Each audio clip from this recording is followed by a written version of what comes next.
This video will help you sleep and relax. But before we begin, I would like to know which city you're from and what time you're watching this. Now, subscribe to the channel, relax, and let's begin. I remember the first time I noticed the small wooden sleigh had moved. It was early December, late at night. I had placed it on my fireplace mantel about a week before. It was just a cheap decoration, something I found in a holiday store. It was about the size of my hand, painted red and green, with tiny metal runners on the bottom. It had no moving parts. It just sat there, collecting dust. It had no batteries, no music box. It was just a solid piece of wood and paint. I liked how it looked next to my other holiday decorations. It made the room feel more complete. I didn't expect it to cause any trouble. On that first night, I woke up around 3 a.m. I had gotten up to get a drink of water and walked into the living room. I stopped when I saw the sleigh. I had placed it near the center of the mantel before going to bed, with a small candle holder to its right and a ceramic snowman to its left. Now the sleigh was shifted several centimeters to the left. It was subtle but obvious if you had a good memory for where you placed things. I frowned and looked around the room. Everything else was normal. I assumed maybe I remembered its position wrong. I shrugged, took my water, and went back to bed. The next morning, I made sure to note its position. I aligned the sleigh with a small scratch on the mantel's wood. I placed a tiny piece of sticky note right next to one of its runners. The rest of the day passed without incident. That night, I stayed up late watching TV. I turned everything off around midnight, glanced at the sleigh, and confirmed it was still aligned with the note. I went to sleep. When I returned the next morning, I saw it again. The sleigh had moved. It was about 2 centimeters away from the sticky note. The note was still where I had left it. I felt a nervous tension in my chest. There was no window open. There was no draft. The mantel was stable. Nothing else had shifted. I touched the sleigh. It felt solid. I moved it back to its original position and added more markers. This time I put a pencil on its left side and a small wooden coaster on its right side. I made sure everything was snug but not touching it. I wanted to see if it moved again. Over the next few nights, it kept moving. Always at night, always a few centimeters. I never saw it move. I would go to bed, wake up in the early morning, and find it off-center. I started waking up at odd hours, trying to catch it in the act. I sat in the living room with the lights off. I stayed quiet and waited. After 2 hours of waiting, I got bored and tired. I went to bed. In the morning, the sleigh had moved again. I felt frustrated. I tried to think of explanations. Maybe tiny vibrations from a passing truck or a distant train caused it to slide. I pushed on the mantel. It didn't shake. The fireplace was not in use, and there was no earthquake. I checked the sleigh's bottom. The runners were smooth wood over a wooden mantel. If I lightly nudged it, it wouldn't slide on its own. I pulled the curtains closed at night to block any breeze from outside, even though I never felt any. I turned off the heat vent near the fireplace. I tried to eliminate any possible cause. The next night I sat in a chair near the mantel. Around midnight I heard something faint. It sounded like distant bells, very soft, very far away. It was winter, and holiday sounds sometimes drifted through the neighborhood. But it was late, and there were no people on the street. The sound was too gentle and brief. After a few seconds, it faded. I leaned forward and listened. I heard nothing else. I got up and checked the sleigh. It hadn't moved. I went back to my chair. After another hour, I gave up and went to bed. In the morning, I saw the sleigh moved again. I cursed under my breath. I felt the hairs on my arms stand up. Something was wrong. This was not normal. I started feeling uneasy in my own home.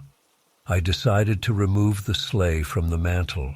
I took a cardboard box from the closet and placed the sleigh inside. I taped the box shut and put it in a kitchen cabinet. Then I returned to the living room and waited. That night, I listened for the bells. The house was quiet. I tried to relax. If the sleigh couldn't move, then maybe everything would return to normal. But around 3 a.m, I woke up to a soft vibration. I got out of bed and walked into the kitchen. The cabinet door was closed. I opened it and saw the box. It was trembling very slightly. I put my hand on it. It felt like something inside was shifting back and forth in tiny movements. It was a subtle, shaky motion, like a small object rattling from side to side. I felt my throat tighten. I closed the cabinet and stepped back. The vibration stopped a few minutes later, but I couldn't sleep for the rest of the night. The next morning, I pulled the box out and took the sleigh back out. I placed it on the mantel again. It looked harmless. I stared at it for a long time. I had no idea what was going on. I tried to stay calm. The next night, I hovered in the hall, trying to listen for noises. The bells returned, faint and distant. The sleigh stayed still for a while. Then I went to bed. In the morning, it moved again. Always just a few centimeters, always subtle but noticeable. I marked its position carefully each time. I tried different objects to mark the spot. It always moved. I decided to try filming it. I set up my phone on a tripod facing the sleigh overnight. I made sure there was enough light from a small night lamp. In the morning, I watched the video. I saw nothing. The sleigh remained in the same place on camera. But when I looked at the mantel, the sleigh had shifted again. I checked the video multiple times. The sleigh never appeared to move on film. The marks on the mantel said otherwise. I had no explanation. My chest tightened and I clenched my fists. I wanted a rational answer, but I had none. As the days went by, the distant bell sounds appeared more frequently at night. Sometimes I would hear them just before I fell asleep. They never lasted long. I tried opening my windows to see if anyone outside was playing bells. The street was empty. The snow covered the sidewalks. There were no tracks, no footprints, no signs of anyone. I checked my clock to note the time of these sounds. They were always between midnight and 3 a.m. They were always soft, never loud. I started waking up every night, anxious and sweaty. I felt jumpy. My stomach felt uneasy. My breathing was shallow. I tried ignoring the sleigh. I stopped checking its position, but in the morning, I couldn't resist looking. It always moved. I tried pushing it down with a heavy paperweight. The next morning, the paperweight had fallen off the mantel and the sleigh had moved again. Nothing else fell, just the paperweight. It made no sense. One night, I decided to take the sleigh and place it in a sealed plastic container, then lock it inside a trunk in my bedroom closet. I wanted to see if it would still shake the box. I needed to isolate it. The trunk was heavy and secure. I locked it with a key. I stayed awake in bed, listening. Around the same time as before, I heard a muffled rattling. I opened the closet door. I saw the trunk trembling slightly. My heart pounded. I approached it, touched its surface. I felt the vibration. I stepped back. I did not open it until morning. When I opened the trunk, the plastic container had small scratches inside. The sleigh was in the same position I left it, but the air smelled stale. I felt sick to my stomach. I took the sleigh back to the mantel. I noticed the tension in my shoulders. My hands felt sweaty. I felt like I hadn't slept well in days. The nights were getting longer, and it was almost Christmas Eve. On December 24th, I tried one last thing. I removed all markers and just left the sleigh alone on the mantel. That night, I lay awake on the couch, facing it directly. I left a dim light on in the corner of the room. I listened for bells. Around 1 in the morning I heard them. I saw no movement. The sleigh stayed still. After a while, I fell asleep without meaning to. When I woke up, it was already Christmas morning. The room was quiet. The sleigh was exactly where I had placed it. It hadn't moved. The mantel looked normal. I walked up to it and touched it. It felt like a normal wooden decoration. No vibration, nothing strange. I checked the rest of the room. Everything was in place. I went outside and looked at the empty street. Fresh snow covered the sidewalks. No footprints, no tracks. Nothing was disturbed. I couldn't find any clue. I went back inside and stared at the sleigh again. I listened for bells. I heard only my own breathing. For the rest of the day, I tried to relax, but my mind stayed on that sleigh. I watched TV, ate leftovers, looked at my phone. Whenever I passed the mantel, I glanced at it. It stayed still. I waited for some sudden noise or movement. Nothing happened. It just sat there like a normal decoration. After a few hours, I started to calm down. I tried to think of what to do next. I considered throwing it away, but I hesitated. It was Christmas Day. The sleigh looked harmless now. Maybe it would never move again, but I couldn't erase the memory of those nights. The way it shifted every time I turned my back. The faint bells in the night. The trembling box when I locked it up. The paperweight tossed aside. The marks I had made to confirm the movement. They all had been real. I had seen and felt everything. I had no explanation. I spent the afternoon pacing around the living room. I opened drawers, checked for drafts, tested the mantel again. I found nothing. I even moved the sleigh around on the mantel to see if the surface was uneven. It wasn't. I sat in my armchair and watched the sleigh for long minutes. It didn't budge. As the evening approached, I turned on the lights, cooked a simple meal, and tried to distract myself. I couldn't focus on anything else. I kept expecting the bells to return, but the house was silent. No rattling, no shifting, no trembling. The sleigh stayed put, as if it had never moved at all. That night, I stayed up until midnight. I watched the sleigh again. It was still. I didn't hear bells. I didn't see anything unusual. I tried to sleep, but I was restless. I woke up several times in the early hours. Each time I checked the mantel, and the sleigh remained in the same spot. It looked ordinary. The next day I thought about taking the sleigh down and storing it permanently, but I hesitated. I didn't want to disturb it. I left it there, dusted the mantel, rearranged my other decorations, and went about my day. The memory of its movement weighed on me, but I had no proof other than my own notes and the scratches inside the box. I felt uneasy in my own home, but there was nothing I could point to now. In the following weeks, I kept an eye on the sleigh. It never moved again. I heard no bells. I felt no strange vibrations. By mid-January, it was just another decoration. I took it down along with the rest of the holiday items and stored it in a cardboard box in my closet. This time, I checked the box before sealing it. The sleigh stayed still. I closed the box, put it on a shelf, and left it there. I still remember how it felt during those nights. The shortness of breath, the tense muscles, the sweat on my palms, the tiredness in my eyes. I can still see how the sleigh had moved just a few centimeters at a time, how the bells rang softly, how the box vibrated. I can still recall the strange tension in the silence, but now it's just a memory. There is no explanation.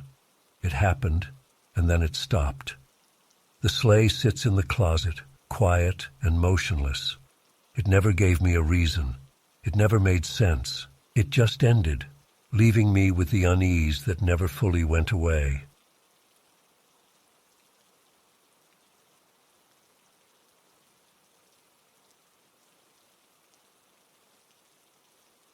I first noticed the sounds on a Wednesday night in early December. It was around 10 o'clock. I was in the hallway, about to head to my bedroom. The air in the house felt cold and still. I stopped in front of the basement door for no particular reason. I usually ignored it. I kept it locked most of the year. I stored some old boxes and tools down there. I did not like that space. It smelled musty, and the air was always damp. I almost never went down the steps. I had not been down there in months. I stood there, shivering a bit because I wore only a thin shirt and sweatpants. I reached for the basement door handle. I don't know why. Something made me curious that night. As I placed my ear close to the wood, I heard a soft sound. It was very faint. At first, I thought it was just the house settling or maybe some pipes, but it sounded like whispers. I could not understand any words. It sounded like distant murmuring, multiple voices, very low, barely audible. I strained to listen. My heart beat faster. I felt a slight pressure in my chest. I turned on the hallway light and leaned closer. The moment the light switch clicked, the whispers stopped. Just silence. I held my breath for several seconds. Nothing. I turned off the hallway light and pressed my ear against the door again. After a few moments, the whispers returned. It was the same low murmur, no clear words. It was like someone speaking behind a thick wall. I stood there for at least 2 minutes, listening. I considered opening the door, but my hand shook a bit, and I hesitated. The whispering bothered me. It felt wrong. I backed away and went to bed, trying to forget it. The next morning, I thought maybe I had imagined it. I had been tired. The basement door looked the same as always. It was a simple wooden door with chipped paint. The old lock was intact. I kept it locked from the outside. I had the key in my desk drawer. I approached it again, pressed my ear against it. Silence. No whispers.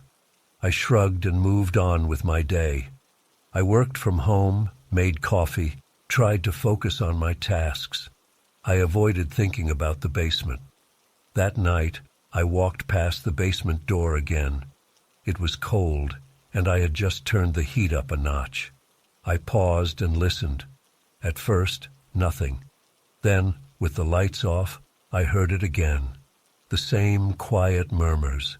They rose and fell like a distant conversation. I could not make out words. It was just a series of soft sounds.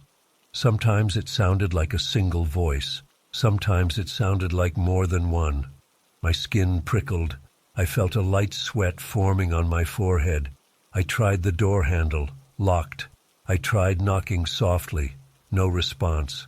I turned on the hallway light. The whispers stopped. I tested it several times. Light on, silence, light off. After a few seconds, the voices returned. I repeated the process 3 or 4 times. Each time it was consistent. Darkness brought the whispers. Light brought silence. I stood there breathing fast, unsure what to do. I felt uneasy. I felt like something was on the other side, aware of me. My hands were shaking. I decided to walk away and try to sleep. I kept waking up through the night, thinking I heard something distant. But I stayed in bed and forced myself to rest. As the days passed, I kept checking. I tried different times. Early evening, midnight, 3 in the morning. The pattern was always the same. In darkness, the murmurs came. If I switched on the light in the hallway or inside the basement, I tried once by pushing the switch inside without opening the door fully, they would stop immediately. The basement light had a switch outside the door frame. I flicked it on, and silence. Light off, murmurs again after a short wait. I started feeling tense at home. I caught myself standing near the basement door more often, listening. My breathing would become shallow. My neck muscles felt stiff. I tried not to panic. I told myself it might be some kind of acoustic trick. Maybe distant neighbors talking outside, their voices traveling through the old foundation. But it was December, and the streets were empty at night. Snow covered the ground. I saw no footprints outside my house. The whispers sounded too consistent. I could not convince myself it was normal. I considered opening the door and going down the steps, but every time I thought about it, my stomach churned. I had a bad feeling. The basement was dark and cramped, with a low ceiling and no windows. The single light bulb inside was dim. I had not replaced it in years. The floor was cement, cracked and uneven, just old boxes, old tools, some junk I never used. The idea of going down there at night made me sweat.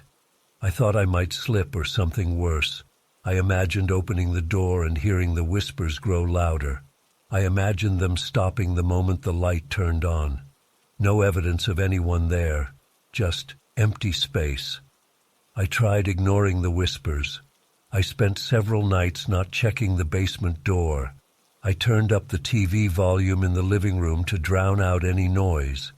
I tried going to bed earlier, but I kept thinking about it. Sometimes I woke up around midnight and walked quietly to the hallway. I would stand there in the dark, listening. The voices were still there, never clear, always low. They made my heart pound. I felt a constant tension in my chest, as if I was waiting for something to happen. The days moved closer to Christmas. The weather grew colder. I had a small Christmas tree in the living room. I tried to enjoy the holiday mood, but the basement door loomed in my mind. About 2 nights before Christmas Eve, the whispers seemed different. Louder, maybe. They sounded more urgent. I could not say why. The tone was the same low murmur, but now it felt closer, as if right behind the door. I pressed my ear hard against the wood. I heard something like a faint knocking or scratching, or maybe it was just my imagination. I stepped back, my heart racing. I wiped sweat from my brow. The hallway felt colder than the rest of the house. I turned on the basement light again, hoping maybe I would catch something. But as soon as I flicked the switch, silence. Nothing. I turned it off. The whispers returned after a few seconds. I whispered, "Hello?" quietly. No response. The voices continued in their soft, meaningless pattern. I did not dare open the door. I did not know what I expected to find. My throat felt dry. I backed away and went to the kitchen for water. I drank 2 glasses quickly. My hands shook. I tried to calm down. On Christmas Eve, the atmosphere felt heavier. It was late evening. I had nowhere special to go. It was just me and the house. Outside, snow fell slowly, covering the yard. I avoided the hallway for most of the day. As night fell, I felt drawn to the door again. I approached it around midnight. The house was silent, except for the low hum of the heater. The basement door felt colder to the touch. I placed my ear against it in complete darkness. The whispers sounded louder than ever. I felt like I could almost pick out words, but not quite. It just sounded like soft pleading or begging. I couldn't understand a single syllable. The voices rose and fell in quick bursts, then quieted down to faint murmurs again. I felt pressure in my chest. My breathing was quick and shallow. My scalp tingled. I felt like something on the other side of the door wanted me to open it. I considered it. I gripped the handle. It was cold. I remembered the light. I flicked it on and listened.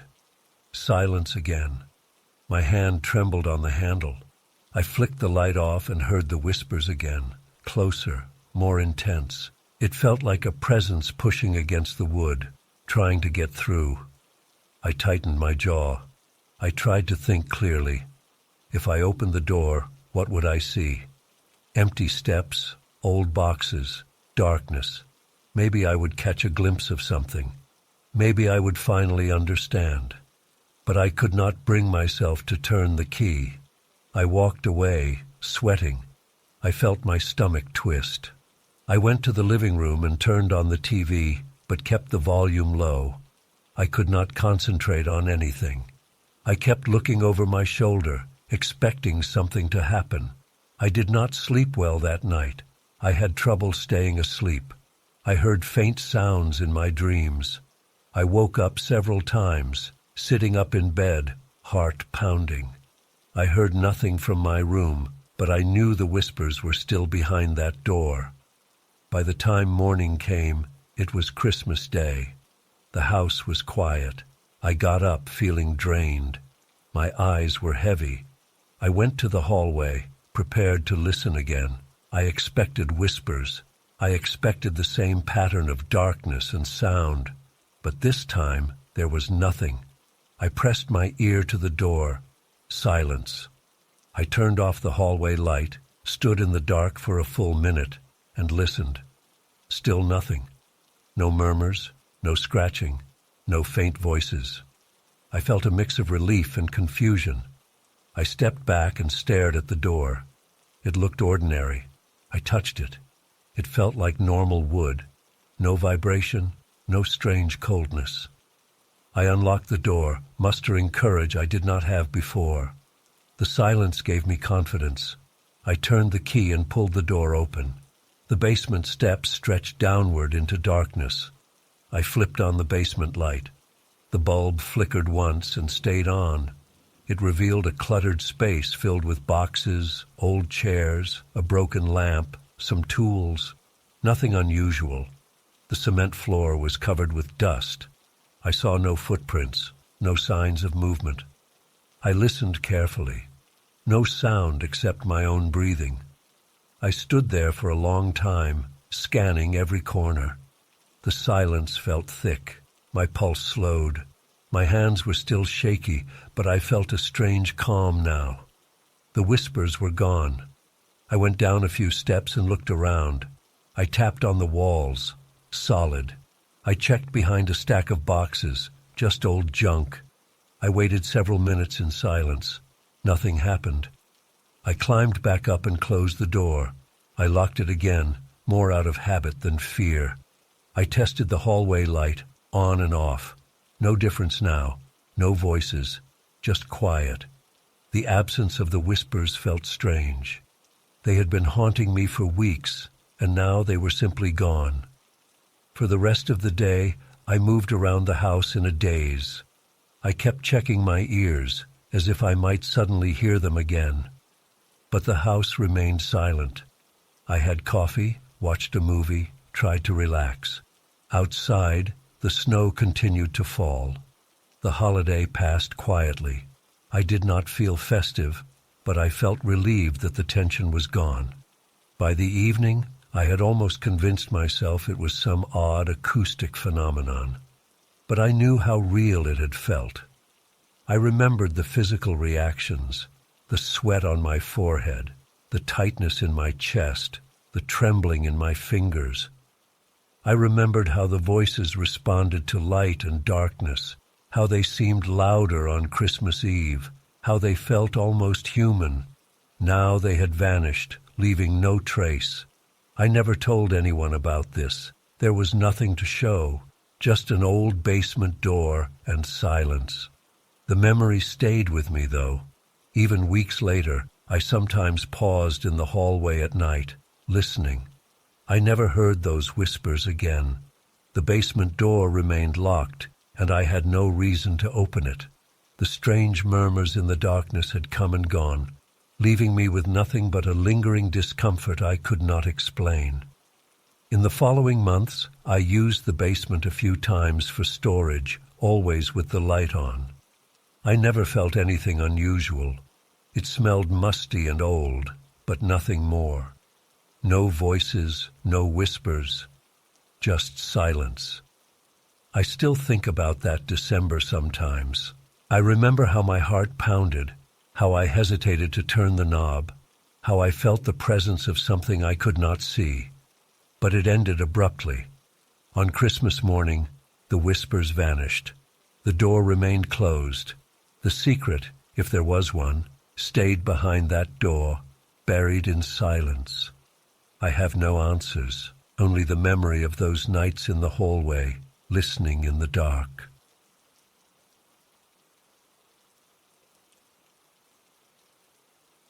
I first noticed the rocking chair a few days after I moved into the house. It was early December. I remember it clearly because the snow had just started to settle in the yard. That chair stood near the old fence, behind a patch of dead bushes. It was made of wood, old and worn, with chipped paint and a few loose slats on the backrest. It looked abandoned. It was just there when I arrived. I never bothered moving it because it was heavy, and I had too much else to handle inside.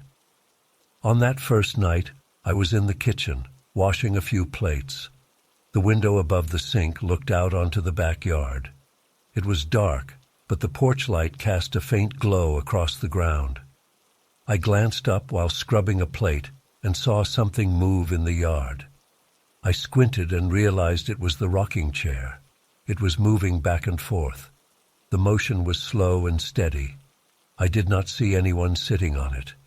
No wind was blowing. The air was cold and still, yet the chair rocked on its own. I stopped washing and wiped my hands on a towel. My heartbeat picked up. I leaned forward to get a better look. The chair kept rocking. I saw no footprints, no tracks in the snow. The surface of the yard looked smooth except where the chair's legs touched the ground. The chair was maybe 10 or 12 steps from the house, too far to see small details clearly, but close enough to notice the gentle motion. I stayed there for a full minute, just watching. I tried to reason it out. Maybe a gust of wind passed through. I opened the kitchen window slightly and felt no breeze. The air felt still and bitterly cold. I closed the window again. The chair kept moving. I felt a tightness in my chest. I decided to go outside to check. I put on a jacket and boots, then stepped onto the back porch. My breath formed a cloud in front of my face. The wooden steps creaked under my weight. I looked at the chair again. It stopped moving the instant I aimed my flashlight at it. I walked closer, crunching through the snow. The chair looked ordinary up close. Old wood, a bit damp, the paint peeling off. I pushed it lightly with my foot. It rocked a bit, but did not keep moving. I circled around it, checked the ground. No footprints other than my own. No loose branches, no strings, nothing that could explain the chair moving on its own. I stood there a while, my fingers numb, my nose running. Nothing happened. The chair stayed still. I went back inside. That night, I had trouble sleeping. I kept thinking about the chair. Maybe I had imagined it. Maybe my eyes played tricks on me. The next evening, I looked out the window again. This time, I turned off the kitchen lights first, so I could see the yard better. The chair was there, motionless. I waited. After about 20 minutes, I saw it begin to rock. Slowly at first, just a gentle sway, then a steady rhythm. My pulse raced. I felt sweat on my forehead, despite the cold air from the window frame. I watched the chair move, back and forth, back and forth. I considered grabbing my phone to record a video, but I felt strangely nervous, like if I moved, the chair would stop and I would lose my chance to confirm what I was seeing. I kept still. Eventually, I moved carefully, picked up my phone, and tried to aim the camera. The second I lifted the device to eye level, the chair stopped rocking. Just like before, it froze in place. I lowered the phone and waited again, but now it wouldn't move. Frustrated, I closed the curtains and sat at the kitchen table, tapping my fingers. I didn't know what to think. Over the next few nights, I checked the chair often. Sometimes it rocked, sometimes it didn't. It seemed to move only when I was watching casually, not when I tried to film it or approach it. I never saw anyone near it, no animal tracks, no signs of tampering. The chair made a soft creaking sound when it moved. The sound was faint but distinct. It reminded me of old floorboards settling. I listened to that sound in the silence of the night, my heart pounding. I didn't like that I couldn't explain it. I tried a few experiments. One night, I placed a large piece of firewood next to one of the chair's legs, hoping that if it moved, I could see if the log was displaced. The next morning, I found the log fallen over and the chair in a slightly different position. I had no idea how it happened. Another time, I left a pile of snow near the chair's base to see if it would show signs of movement. In the morning, the pile was partially scattered, as if the chair had rocked through it. I saw no footprints, just the marks of the chair's runners in the snow. As the days passed, I grew more tense. I spent too much time thinking about that chair. My shoulders felt stiff. My neck hurt. I was losing sleep. Each night, I would stand at the kitchen window, lights off, watching. Sometimes the chair moved for a few minutes, then stopped. Sometimes it stayed still the entire night. I felt frustrated and nervous. I couldn't relax in my own home. Every time I tried to ignore it, I found myself drawn back to that window, checking if the chair was rocking again. On particularly cold nights, the rocking sound seemed louder. Maybe the silence of winter made it stand out more. Maybe I was imagining things, but I heard it even when I stood away from the window. Once, I sat in the living room with the TV off, just listening. After a while, I heard a faint creak, repeated a few times, coming from the yard.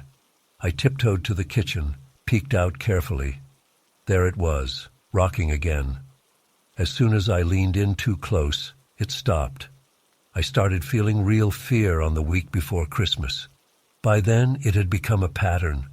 The chair moved at unpredictable times, always when I wasn't trying to document it. If I rushed outside, it would stop.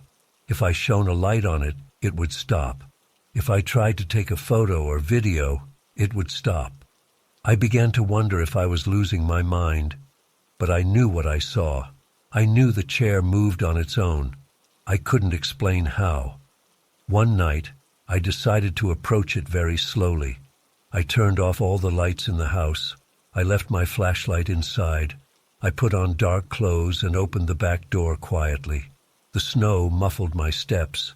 I crept toward the chair, keeping my eyes fixed on it. It rocked gently, the creaking sound soft and steady.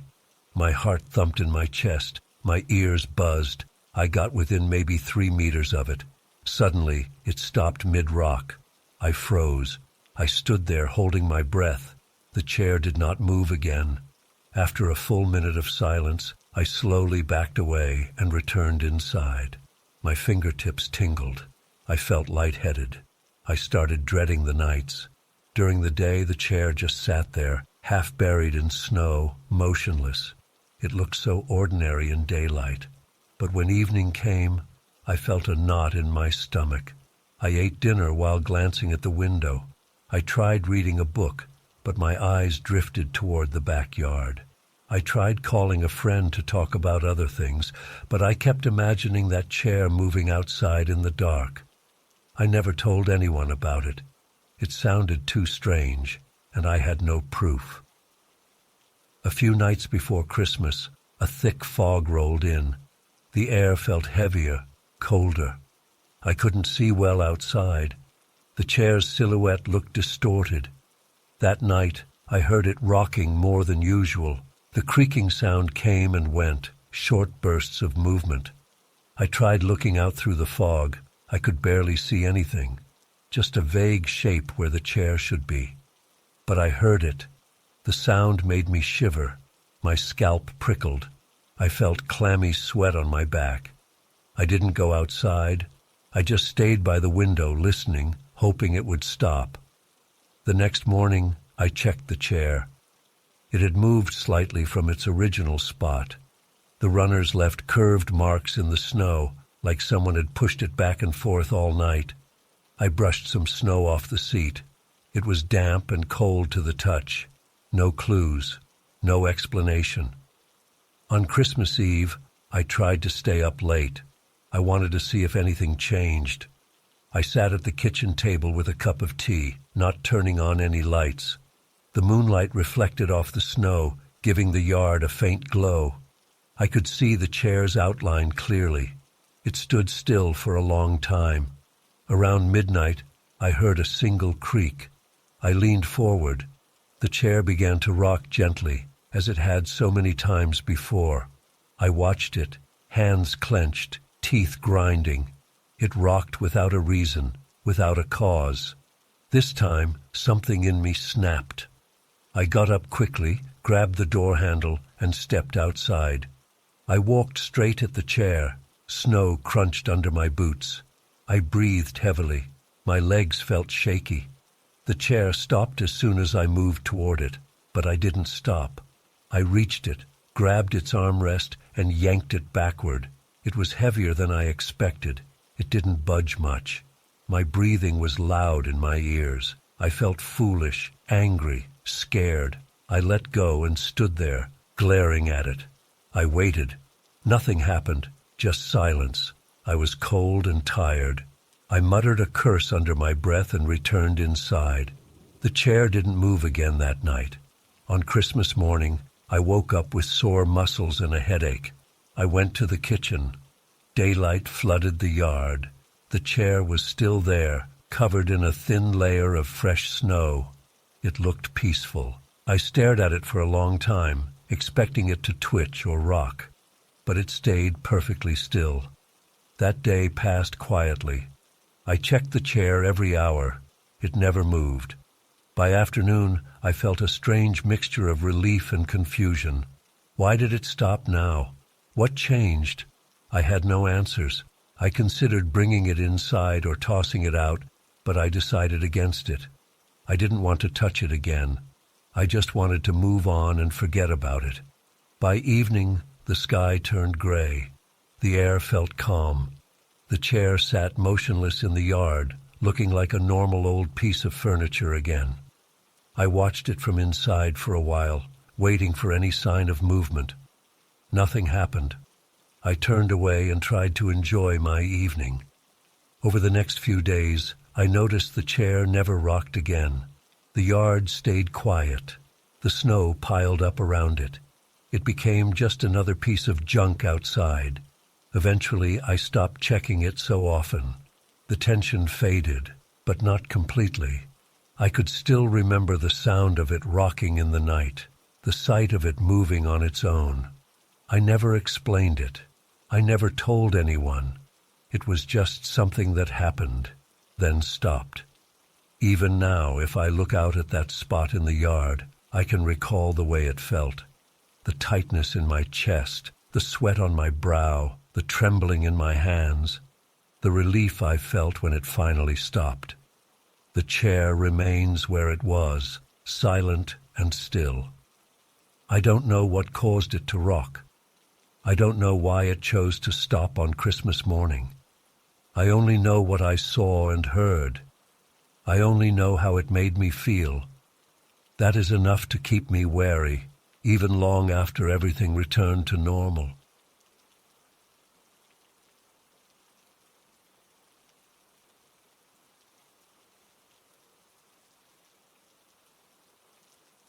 I first noticed the problem with the guest room window on a Tuesday evening in early December. It was already dark outside. The snow had started falling that morning and had not stopped. The guest room was on the second floor facing the back garden. I rarely used it during winter. I kept the door closed most of the time to save on heating costs. I never had a reason to go in there, so I only discovered the issue by chance. I was checking the radiators, making sure none were leaking or rattling. When I entered the guest room, I felt a rush of cold air and realized the window was slightly open. The latch looked undone, even though I remembered locking it firmly at the end of autumn. I stood there, puzzled. I approached the window and looked outside. I saw snow-covered trees and a faint outline of the neighbor's fence. Nothing unusual. No footprints on the balcony roof beneath the window. No marks on the glass. It was just open a crack, letting in a thin breeze. The air smelled like pine, probably from the trees at the edge of the property. I pulled the window shut and turned the latch again. It felt loose. I jiggled it a bit. It seemed worn out, but it still clicked into place. I made a mental note to fix it later and moved on. The next morning, I woke up early to shovel the driveway. The night had been quiet. I felt no reason to worry. After breakfast, I went upstairs again, more out of curiosity than anything else. The guest room door was still closed. I walked in and saw the window slightly open again. The latch was undone. This time, the gap was bigger, letting more cold air in. I stepped closer, annoyed. I pulled it shut and locked it again, pressing on the latch hard. It felt even looser than before. I wondered if the wood had warped or if the latch was just old. I decided I would fix it that weekend with some tools and maybe a new latch. That night, I tried a small experiment. I placed a piece of tape over the latch after locking it, just to see if it would move on its own. Around midnight, I woke up feeling uneasy. Something felt off. I got out of bed and walked quietly through the hallway. The house was silent. I entered the guest room and turned on the small lamp in the corner. The tape was peeled halfway off. The window was ajar again. I felt a chill in my chest. I leaned forward and checked outside. No one was there. The backyard was empty. The snow was untouched. I pulled the window shut again and locked it, pressing hard on the latch and smoothing a new piece of tape over it. My hands trembled slightly as I did it. I went back to my room and lay in bed, eyes open, listening. After maybe an hour, I heard a faint sound. It was very quiet and soft, like a gentle scratching. It came from upstairs, but I couldn't be sure. I got up and crept toward the guest room again.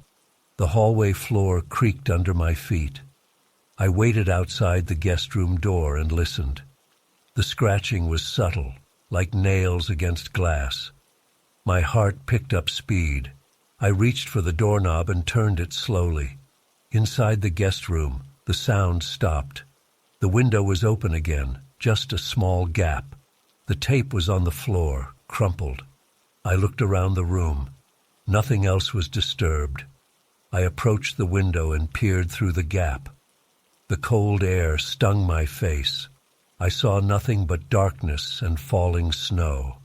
I checked the frame and glass carefully. No scratches visible. I waited a few minutes, expecting some movement outside, but there was none. I closed the window again, locked it, and this time I pushed a chair against it for good measure. The chair pressed against the frame, making it harder to open. I stood there, breathing through my mouth, trying to stay calm. Back in bed, I could not sleep.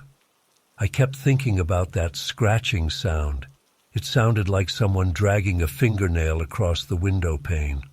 But there was no one outside. The yard was covered in fresh snow, and I would have seen footprints. Maybe it was just a branch scraping the glass in the wind. But there was no wind, and no branches that close to the window. I tried to relax, but my stomach felt tight. I closed my eyes and drifted in and out of uneasy sleep. In the morning, I checked again. The chair remained in place, pressing against the window frame. The window was still locked. The tape I had put was torn off, but that had happened during the night. Everything else was undisturbed. I opened the window carefully and looked outside. No footprints, no marks, nothing to explain the scratching. The latch looked more worn, like the metal had been rubbed or bent slightly. I ran my finger over it and felt a slight roughness. I frowned. The latch had been in decent shape before. Something was affecting it. Over the next few nights, the pattern continued. Almost every night, around 2 or 3 in the morning, I would wake to a soft, scratching sound. Each time I checked, I found the window slightly open. I tried different methods to keep it closed. I tied a cord around the latch and secured it to the radiator. I wedged a small piece of wood into the frame. I even nailed a thin strip of wood over the latch. Nothing worked. By morning, the window would have a gap again, and the latch would look more worn and loose. The scratching sound unnerved me the most. It was always faint, as if whoever or whatever was outside had no hurry. It was slow and light, like testing the glass, waiting for me to come. Each time I entered the guest room, the sound would stop immediately. I never caught it in the act. It was as if something out there knew I was coming. This thought made the back of my neck prickle with sweat. I started feeling physically tense all the time. My shoulders ached, my neck felt stiff, and I woke up tired every morning. My appetite decreased. I kept checking the backyard during the day, looking for any signs of intrusion. The snow remained smooth and untouched. No animal tracks, no human footprints, nothing. I considered the possibility of some internal draft or a mechanical issue with the latch. But the latch looked physically bent, as if forced from outside. And what about the scratching? One night, I decided to wait inside the guest room with the lights off. I positioned myself in a corner, behind a dresser, and kept my eyes on the window. I brought a small flashlight and a thick blanket to keep warm. The room was cold, and I could see my breath in the faint glow from the hallway. I turned the hallway light off too, so the room was nearly dark. I sat there for what felt like hours, listening to my heartbeat, trying not to shiver too loudly. Around 3 in the morning, I heard the scratching again. It was close, definitely on the glass. I felt my chest tighten. My palms were damp. I waited, holding my breath, watching the window. It was dark outside, but the snow on the ground reflected a bit of moonlight. I saw nothing unusual, just the outline of trees far away. But the scratching persisted, slow and steady. I gripped the flashlight, ready to turn it on the second I saw movement. Suddenly, I heard a faint click. The latch moved slightly. The window shifted. A tiny gap appeared at the edge. My stomach twisted. The scratching stopped. I turned on the flashlight and aimed it at the window. Nothing. No hand, no tool, no animal. Just the window, slightly open again. I jumped up and yanked it shut, locking the latch. The latch felt looser than ever.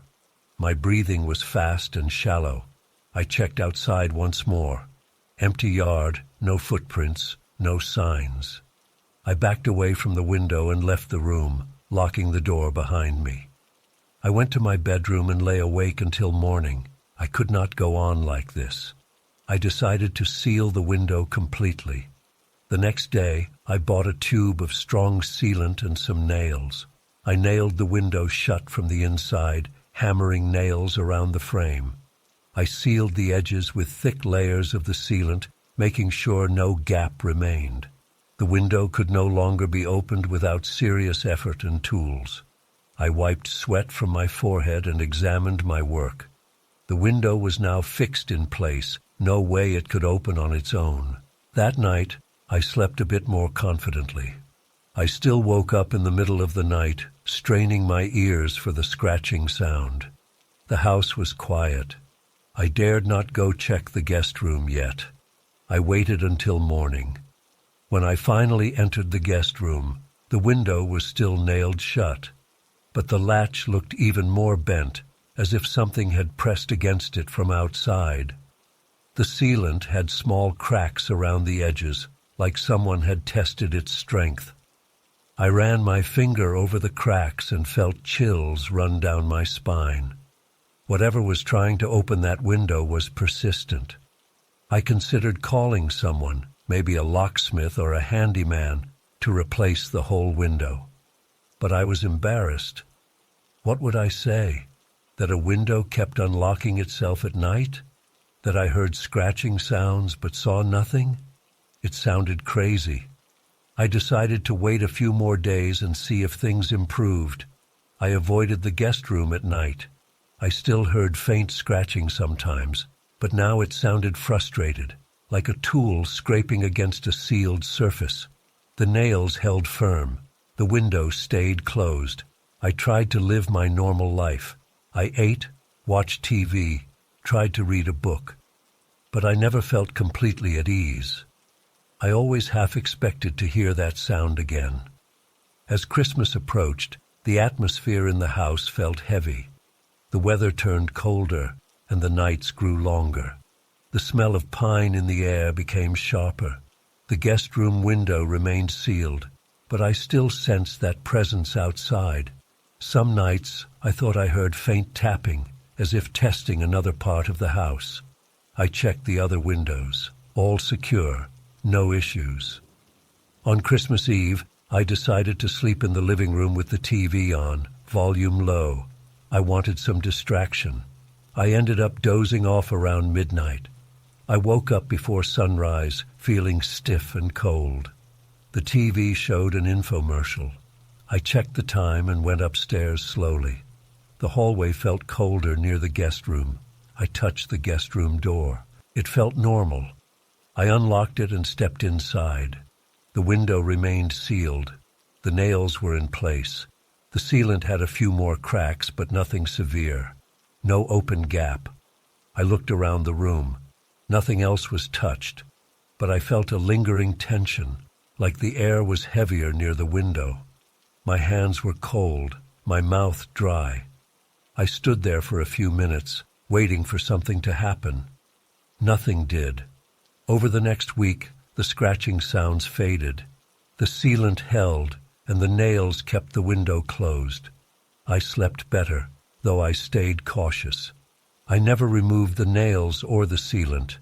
I kept the guest room closed off. I visited it once a day, just to make sure the window remained sealed. The latch was ruined now, bent beyond repair, but I did not care. As long as the window stayed shut, I could live with it. Even so, I could not shake off the feeling that something had tried to get in. I had no proof of what it was. I never saw a face or a hand, never found footprints or marks. Just that persistent latch problem and the scratching at the glass. Even after the noises stopped, I sometimes woke up at night, listening closely, my heart pounding. But there was only silence and the distant sound of wind in the trees. In the following months, I considered replacing the entire window frame, maybe hiring a professional to install a new lock, a new latch, something more secure. But I kept putting it off. Part of me feared that disturbing it again might renew the attempts. So I left it as it was, sealed shut with nails and dried sealant. I can still remember how it felt to stand in that room, feeling the cold air and hearing the faint scratching. I remember the tightness in my chest, the way my fingers trembled, the frustration of not seeing anyone out there. Now the window is silent, locked down. The strange presence never returned, at least not in a way I could detect. But I know what I heard and what I felt. No matter how much time passes, I will always remember those nights and the uneasy feeling of something trying to come in through that old, worn latch.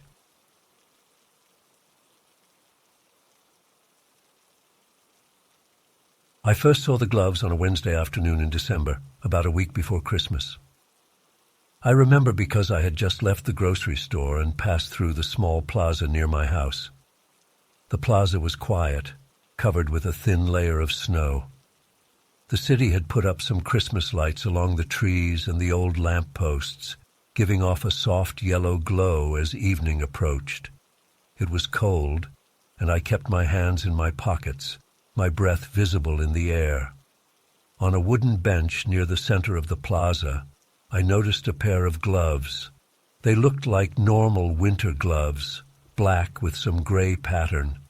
They were neatly placed side by side, palms facing down. They caught my attention because no one else was around, and it was too cold to leave gloves behind.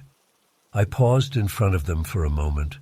I considered picking them up and leaving them in the nearby cafe, but I didn't want to be responsible for someone else's lost item.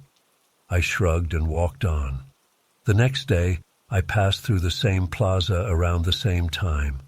The gloves were still there, but they had moved slightly. Instead of lying flat, they were now angled, as if pointing in a certain direction. I frowned, stopping a few steps away. It looked like the fingers were turned toward the street that led to my house. I glanced around. The plaza was empty except for a few pigeons. I stepped closer. The gloves looked ordinary. They had a bit of snow dusted on them. I couldn't figure out how they moved. Maybe someone picked them up and then put them back down. I tried not to overthink it. I continued home. That night, I felt uneasy. I kept thinking about those gloves. It was a strange feeling, but I had no explanation. Maybe I was just on edge because of the holiday stress and the cold weather. I brushed it off and tried to sleep. The following day, I went out earlier, around noon. I wanted to check the plaza in daylight. This time, the gloves were on the same bench, but placed differently again. They seemed to be pointed more directly toward my block, their fingers extended as if gesturing in my direction. There were fresh footprints in the snow around the bench, but I couldn't tell if they were mine from the previous day or someone else's. It made no sense. Gloves don't move on their own, obviously. Someone must have been playing a prank, rearranging them at night. I looked around the plaza. Only a mother with a stroller and an older man feeding birds were visible. I approached the bench and bent down, examining the gloves closely. They were made of wool, damp from melting snow, a bit worn out but still functional. I hesitated, then reached out to pick them up. The moment my fingers touched the wool, I felt a sharp chill travel up my arm. It felt like touching ice, even though the gloves themselves shouldn't have been that cold. I pulled back my hand, shivering. My heart rate went up. I shook my hand, trying to get rid of the strange numbness in my fingers. I decided to leave the gloves where they were. I didn't want to carry them, and I felt oddly nervous about them now. They were just gloves, but something about them made me uncomfortable. I turned my back and walked away, feeling the hairs on my neck stand up. That evening, I avoided the plaza and took a longer route home. I tried to focus on other things, but the image of those gloves pointing toward my house stuck in my mind. After dinner, I looked out my front window, scanning the street. Nothing unusual there, just snow and a faint glow from the streetlights. The next morning, I forced myself to check the plaza again. The gloves were gone. I sighed with relief, thinking maybe someone finally took them or threw them away. I felt lighter as I crossed the empty space and headed to the bookstore. It was a quiet day, cold and gray, but at least the gloves were no longer there to bother me. That night, I returned home after an early dinner with a friend. I approached my front steps, fumbling in my pocket for my keys. I glanced down and froze. On my porch, resting on the wooden step, was a pair of gloves. They looked exactly like the ones from the plaza, black with gray patterns, slightly worn. They were placed side by side, pointing directly at my front door. My throat tightened. I stood there for a good 20 seconds, just staring. How did they get here? I had locked my door when I left. I lived in a quiet neighborhood. I doubted anyone would play such an elaborate joke. I gripped my keys, feeling my heart pounding in my chest. My palms were sweaty inside my own gloves. I swallowed hard and leaned down to look at them closely. My porch light was on, so I could see clearly. They were the same gloves, no doubt. I recognized the pattern on the back. I reached out again, more cautiously this time. Before my fingers touched them, I felt a cold sensation on my skin, even through my own gloves. I pulled back, shaking my head. I couldn't explain it. I didn't want to touch them again. I kicked them gently with the tip of my boot, hoping to push them off the step. When I did, I felt the coldness spread through my foot. I gasped and hopped back, nearly losing my balance. I couldn't leave them there. I considered getting a plastic bag and using it to pick them up.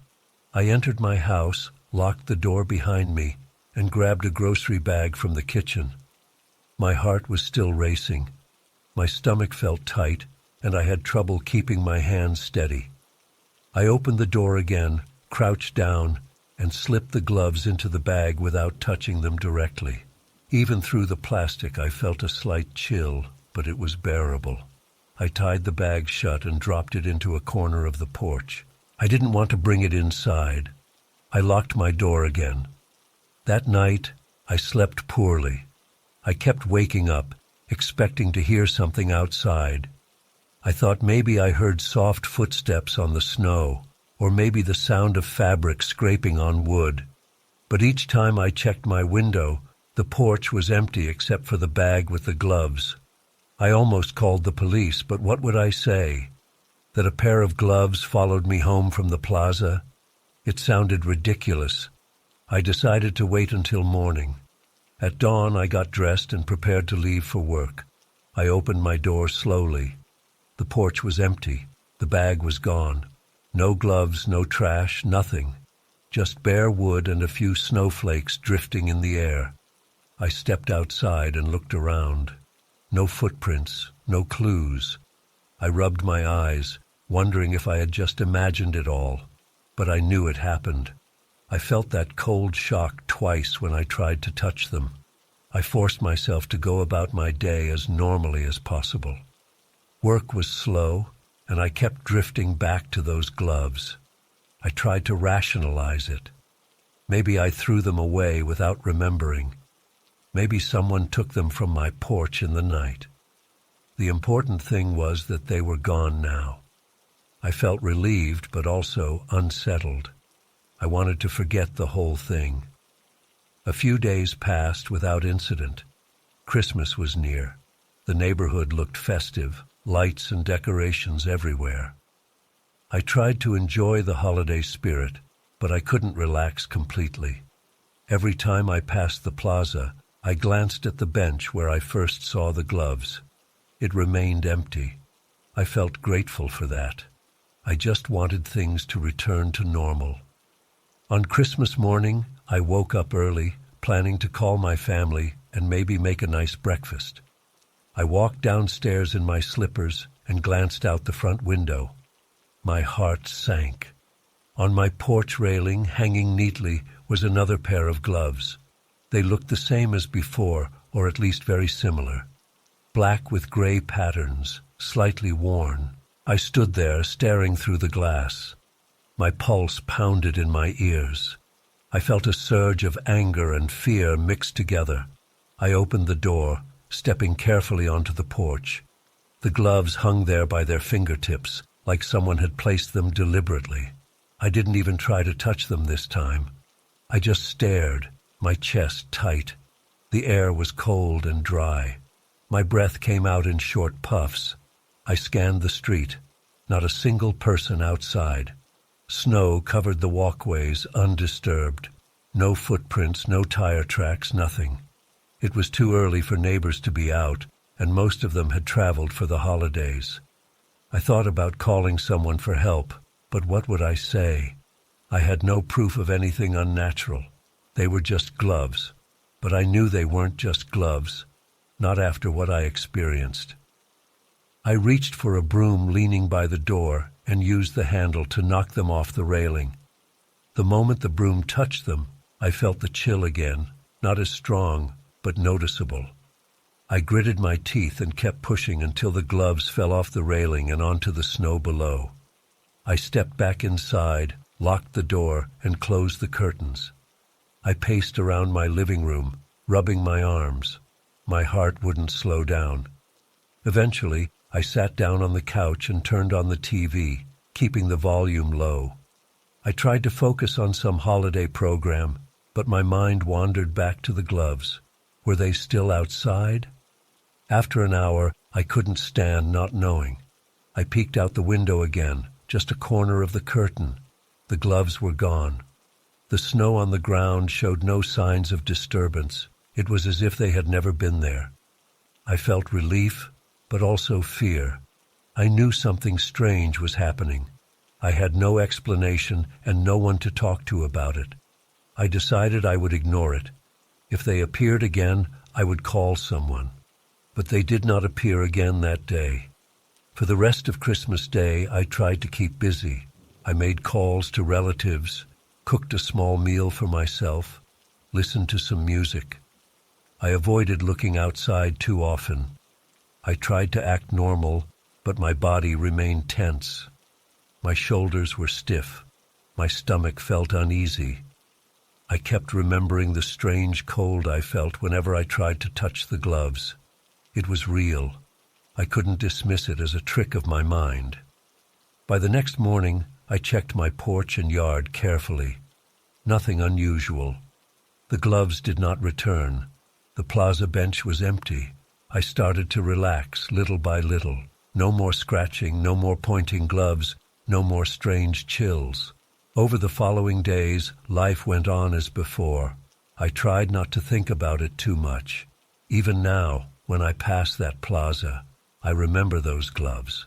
I remember how they seemed to move, how they appeared on my porch, how they felt unnaturally cold. I don't have any answers. I never found out who placed them there or why. Maybe it was a prank, maybe something else. I just know that I could never bring myself to actually keep those gloves. Every time I think about them, I feel a slight discomfort in my chest, a memory of that cold shock. I never told anyone about this. What would I say? It sounds ridiculous, but I know what happened. I know how it felt. The gloves appeared, pointed toward my home, then ended up on my porch on Christmas Day. After that, they vanished without a trace.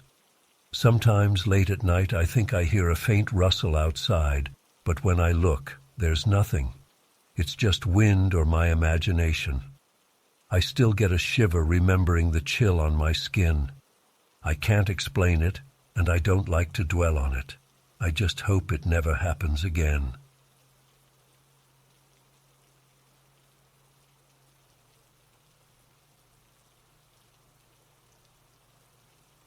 I first noticed the flickering a few days into December, right after I put up my Christmas decorations. My hallway had a series of small lanterns, all identical, hanging along the wall leading to my bedroom. They were simple holiday lights. I had bought them a year before at a local store. Each held a small LED candle inside, warm white in color, not too bright. They were battery-powered with a small switch hidden under the base. None had given me any trouble before. They always turned on and stayed steady throughout the evening until I turned them off before bed. One night, I left them on a bit longer while I brushed my teeth and got ready to sleep. When I walked down the hall to my bedroom, I noticed that one of the lanterns was flickering. It was the third one from the start of the hallway, about eye level. At first, I thought maybe the battery was dying, causing the LED to flicker.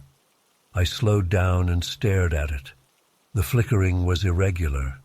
It didn't follow a pattern. It blinked fast, then slowed, then stopped for a second, then flickered again. The others remained solid and still. I approached it, reaching out to maybe tap it gently. The moment I came within an arm's length, the flickering stopped. The LED candle went steady again, glowing faintly. I tilted my head, confused. I didn't feel any breeze, and there was no reason for it to stop flickering just because I got close. I moved back a few steps, and after a few seconds, it started flickering again. This caught me off guard. I approached once more, and it stopped flickering immediately. Steady light, no movement. I stood there for a minute, moving closer and then farther away, testing it. Every time I approached, it steadied. Every time I backed off, it flickered. I didn't know what to think. Maybe a loose connection that reacted to slight changes in the floorboards when I stepped closer. But I tried stepping lightly, not causing any vibration, and it still followed the same pattern. Close meant steady, far meant flickering. It was late, and I didn't want to spend too long fussing with it.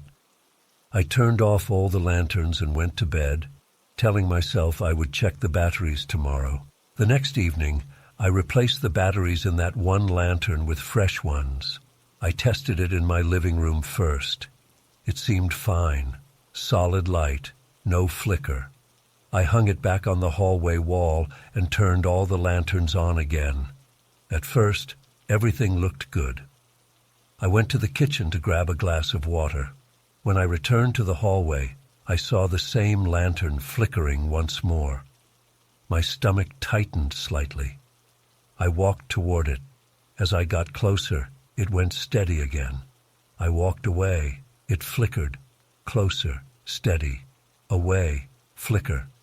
I reached out and touched the lantern, lifted it off the nail, and inspected it closely. The LED inside looked normal. The switch was a simple on-off slider.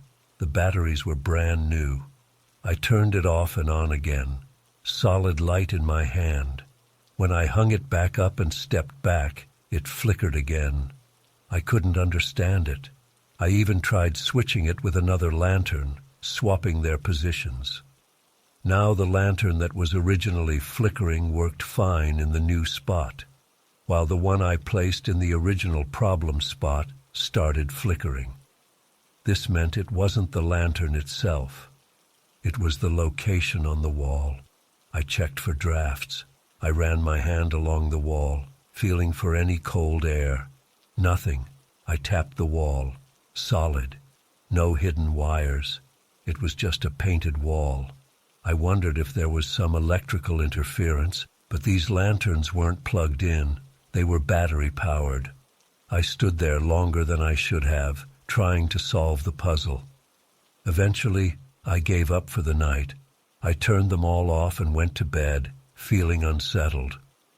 Over the next week, the flickering continued every night. I experimented a bit. I tried walking past quickly without stopping. When I rushed by, it flickered rapidly.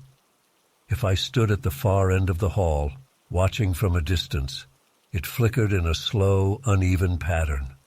The moment I approached it with intention, it stopped flickering.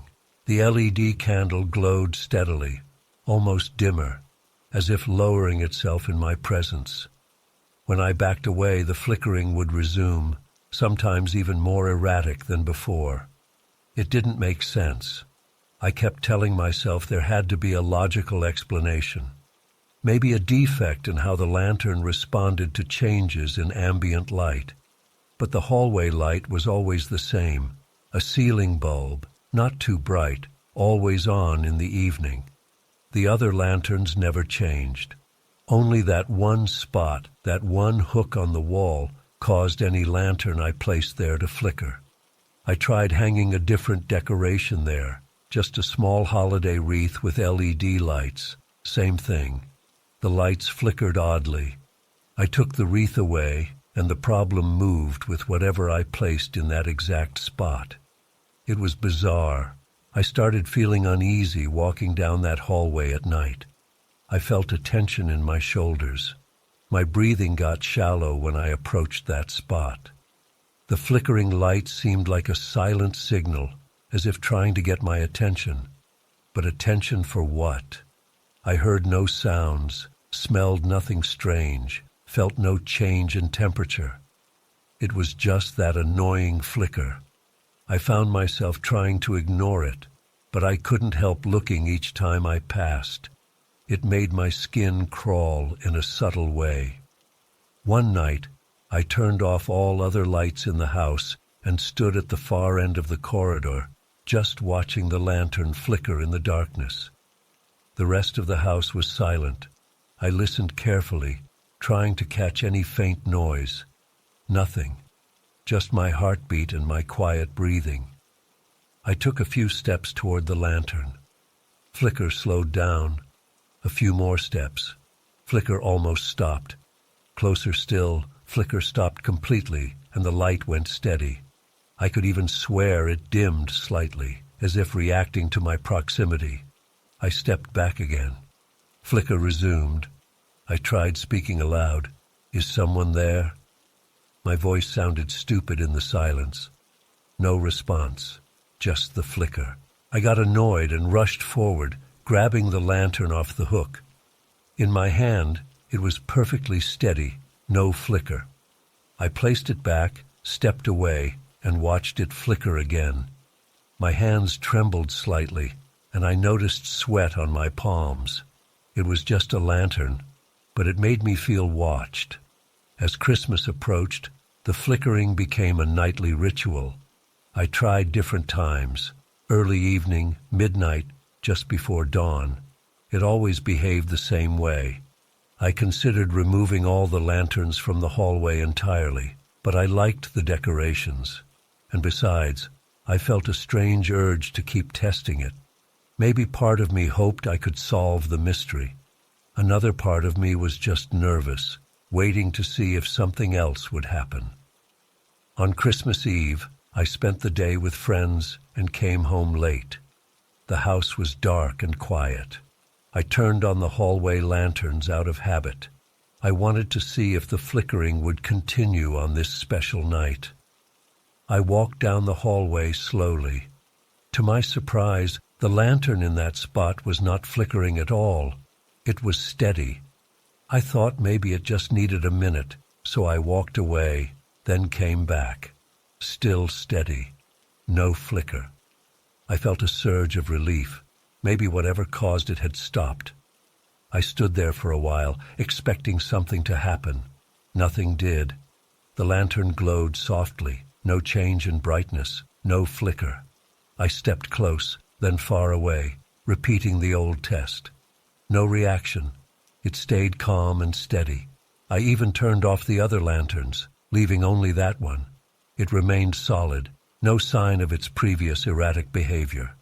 I couldn't understand why it stopped now. I touched the wall, the lantern, checked the batteries again. All normal. The silence in the hallway felt heavier somehow, even though I wasn't hearing anything before.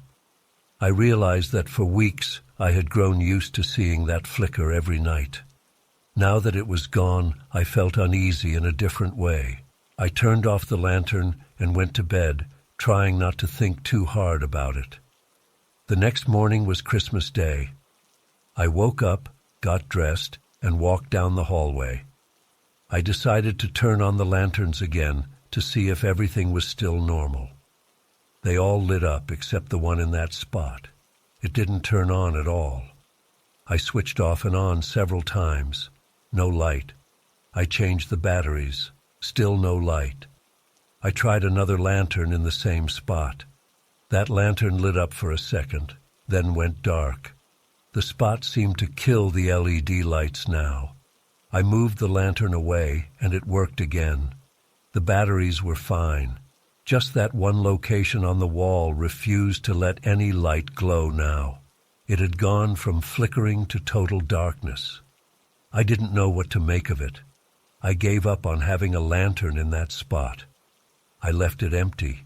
No decorations there, just a blank piece of wall. Over the next few days, I tested again occasionally. Any lantern I put there wouldn't light. It was as if that patch of wall drained the power instantly, even though I couldn't find any physical reason for it. The rest of the hallway was normal. Eventually, I stopped trying. I took down all the lanterns after New Year's, as I always did. I stored them in a box. When I tested them later in my living room, they all worked fine, including the one that had gone dark in the hallway. Perfectly normal LEDs, no flicker, no failure. To this day, I can't explain what happened. For weeks, the lanterns flickered in that one spot whenever I stepped away and stopped flickering when I got close. Then on Christmas Eve, it stopped flickering entirely and turned steady.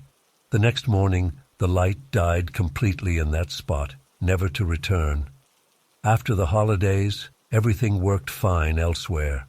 I remember how I felt during that time, on edge, curious, and a bit afraid. I kept expecting something else to happen, but nothing ever did. I never heard noises, never saw any physical evidence of something wrong, just that persistent flicker, then sudden stillness, then darkness. I told no one about it. Who would believe me anyway? In the end, all I have is the memory, a strange holiday incident with a lantern that made no sense. I still decorate my hallway every December, but I never hang anything in that particular spot on the wall. I leave it empty. I don't even paint over it. I just ignore it. Every time I walk by, I remember how that lantern flickered at me, reacting to my presence, and then vanished into silence. I can't explain it. I guess I don't need to. It's over, and that's enough.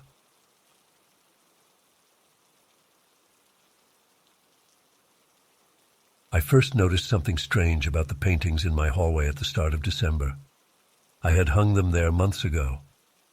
They were simple prints of winter landscapes, snowy fields, ice-covered lakes, bare trees against a gray sky. I found them calming. They reminded me of quiet winters from my childhood. Nothing special, just cheap framed prints I got at a local shop. I never had any issues until the nights grew longer and the cold settled in. The first incident happened late one night. I had left my bedside lamp on and gone to the kitchen for water. On the way back, I passed through the hallway in near darkness.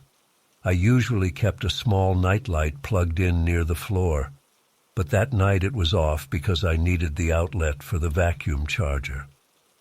As I walked by the paintings, I caught a glimpse of something odd. The hallway felt colder than usual.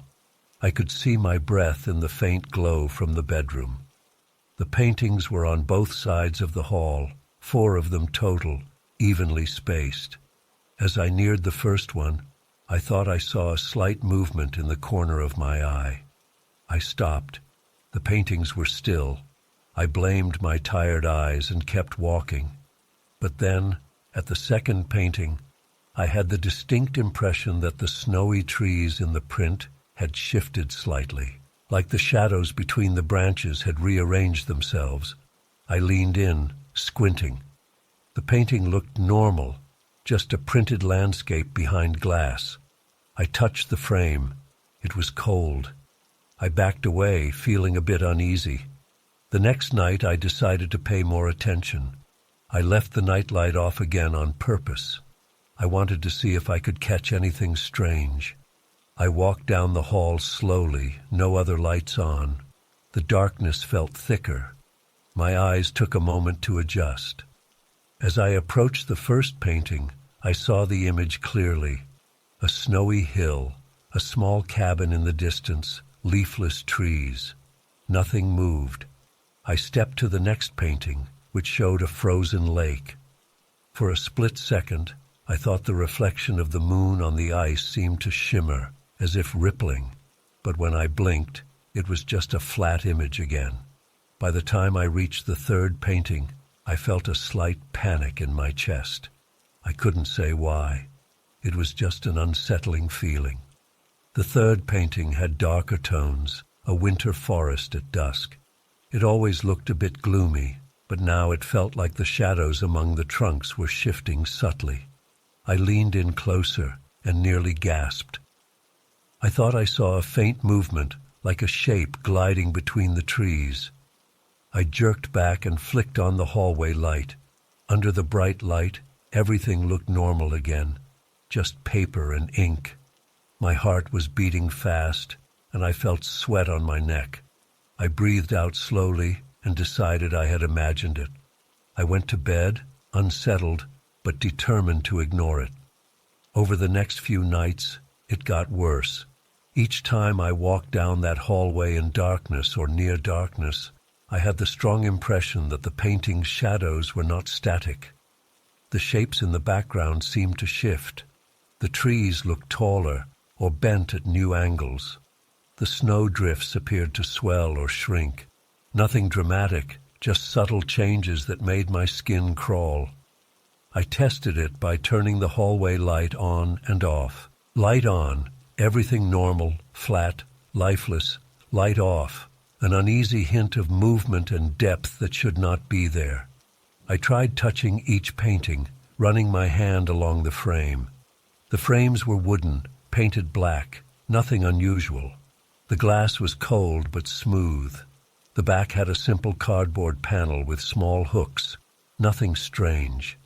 Yet in the dark I felt observed, as if the painted landscapes were not just pictures but windows. I know that sounds ridiculous, but that's how it felt. My throat tightened every time I had to pass through the hallway at night. After about a week of this, I started changing my habits. I avoided walking down the hall after dark. I kept the light on as much as possible. But I couldn't keep it on all night, and sometimes I had to get up for the bathroom or to grab a drink. Each time I passed by, I saw small hints of movement. It was not my imagination. I was sure by now. The darker it was, the more obvious it became. Tiny shifts in shadow, a hint of something sliding behind the printed trees, a flash of a shape that shouldn't be there. My stomach would clench and my breathing would become shallow. I started feeling sweat on my palms. I felt like I was being watched. One night I tried a direct confrontation. I turned off every light in the house, stood at the far end of the hallway, and just stared at the paintings for a long time. It was pitch black, except for a bit of moonlight filtering in through a distant window. I focused on the forest scene, the darkest one. After several minutes, I swore I saw a shadow move across the painted path, as if something stepped into view.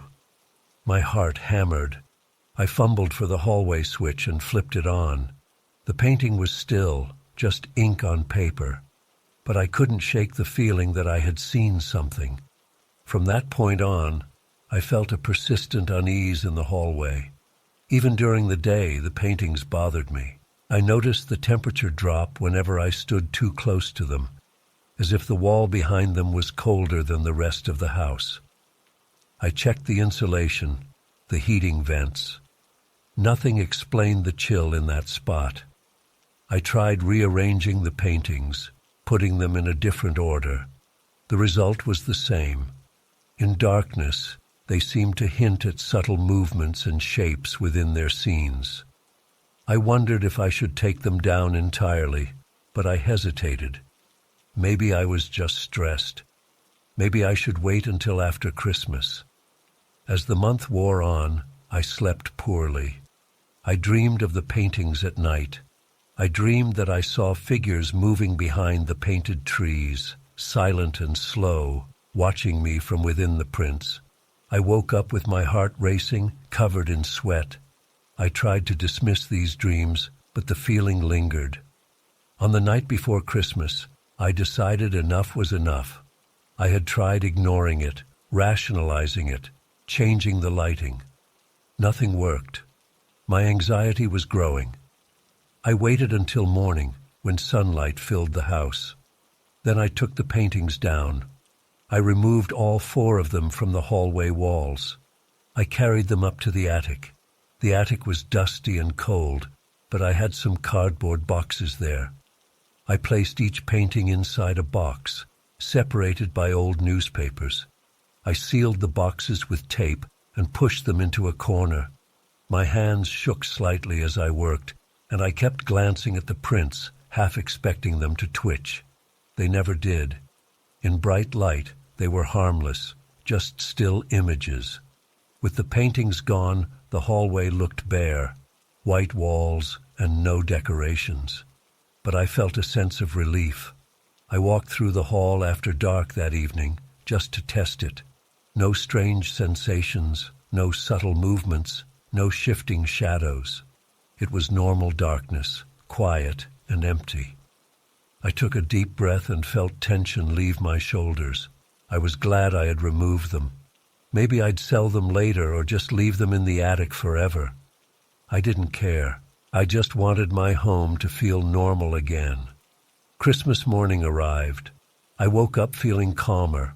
I ate breakfast, made coffee, and enjoyed the holiday atmosphere. The heating hummed quietly. The tree lights in the living room blinked cheerfully. I felt almost silly for how scared I had been. Still, I knew what I had felt and seen. I didn't doubt my own senses, but now it didn't matter. The paintings were gone. After lunch, I decided to check the hallway carefully one more time. It was bright outside, sunlight streaming in from the nearby rooms. I ran my hand along the wall where the paintings used to hang.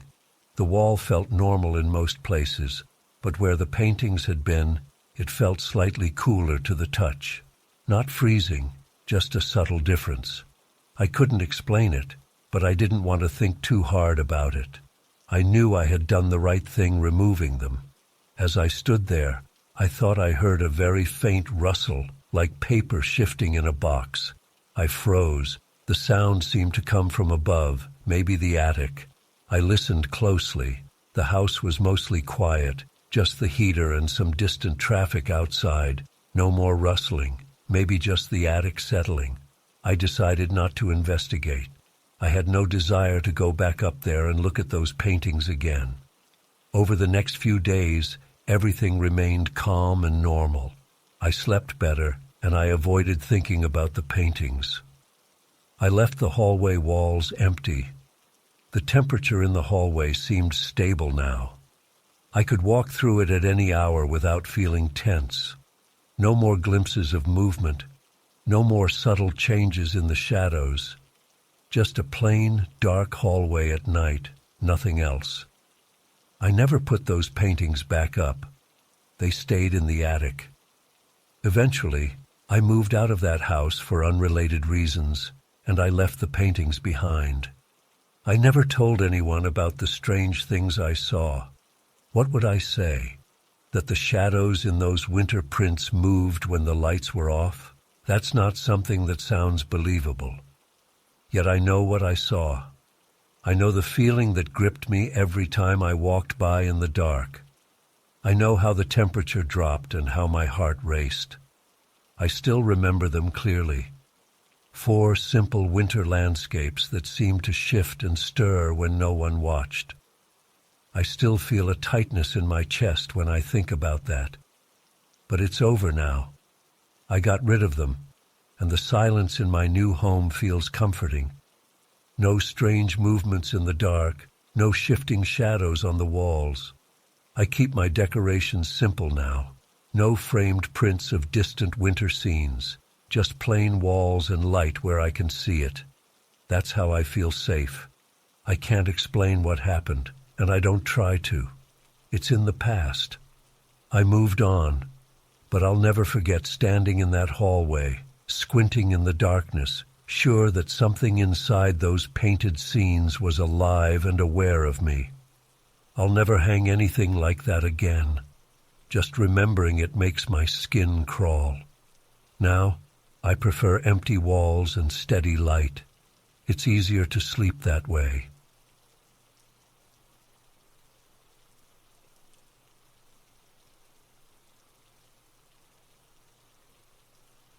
I first noticed the bell ringing late one evening in early December.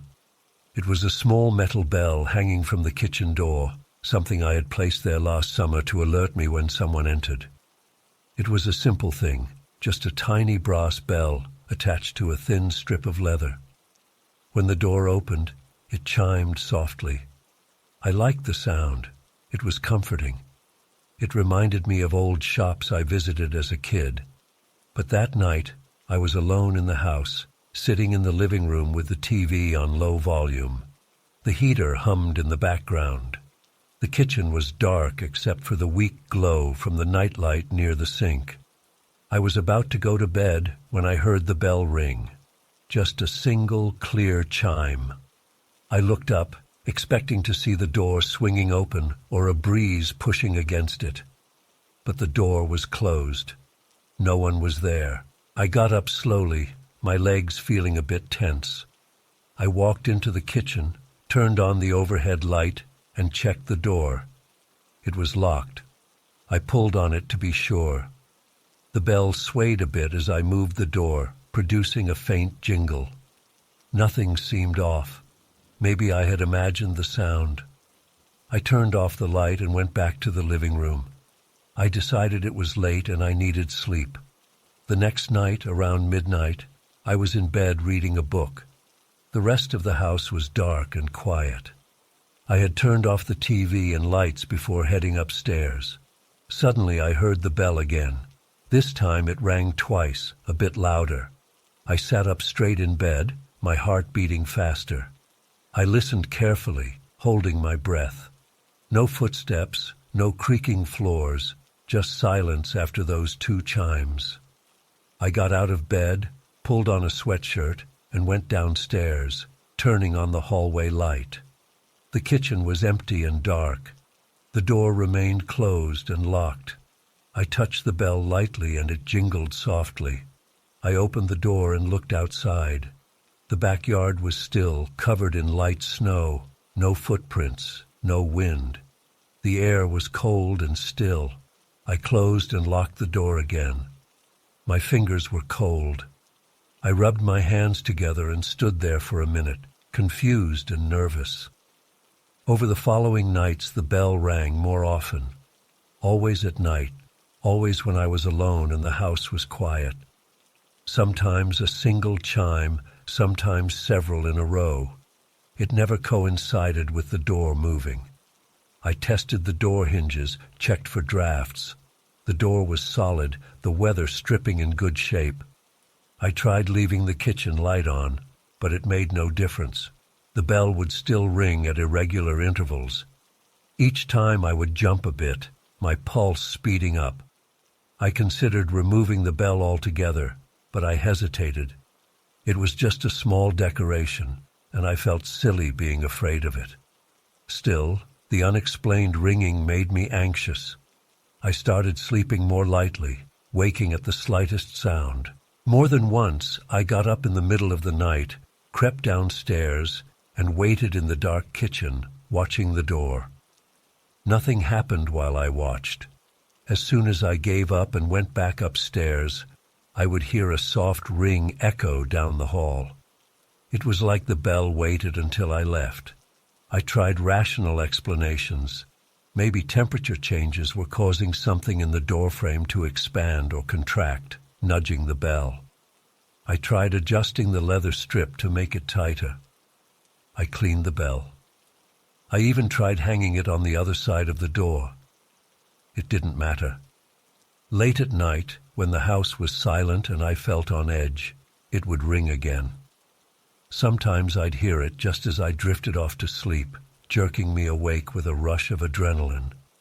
After a week of this, I was tired and irritated. I told myself I should just remove the bell, throw it away, and forget about it. But a small part of me resisted that idea. I wanted to understand what was happening. I felt stubborn about it. I didn't want to give in to fear. Also, I found myself feeling a strange tension whenever I touched the bell. It felt colder than the surrounding air, even though the house was warm. Maybe it was my imagination, but I thought the metal felt unnaturally cool. One particularly cold night, I sat in the dark living room with all the lights off. just waiting. Midnight passed quietly. Around 1 in the morning, I heard a very faint jingle. I held my breath and listened. Another jingle, soft but distinct. I got up slowly, trying not to make a sound. I moved toward the kitchen, careful with each step. The floor creaked slightly under my weight.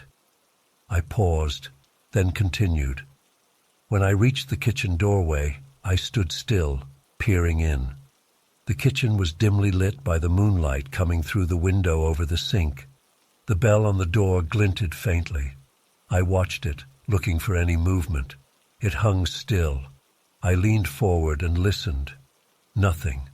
I stayed like that for several minutes. My neck started to ache from tension.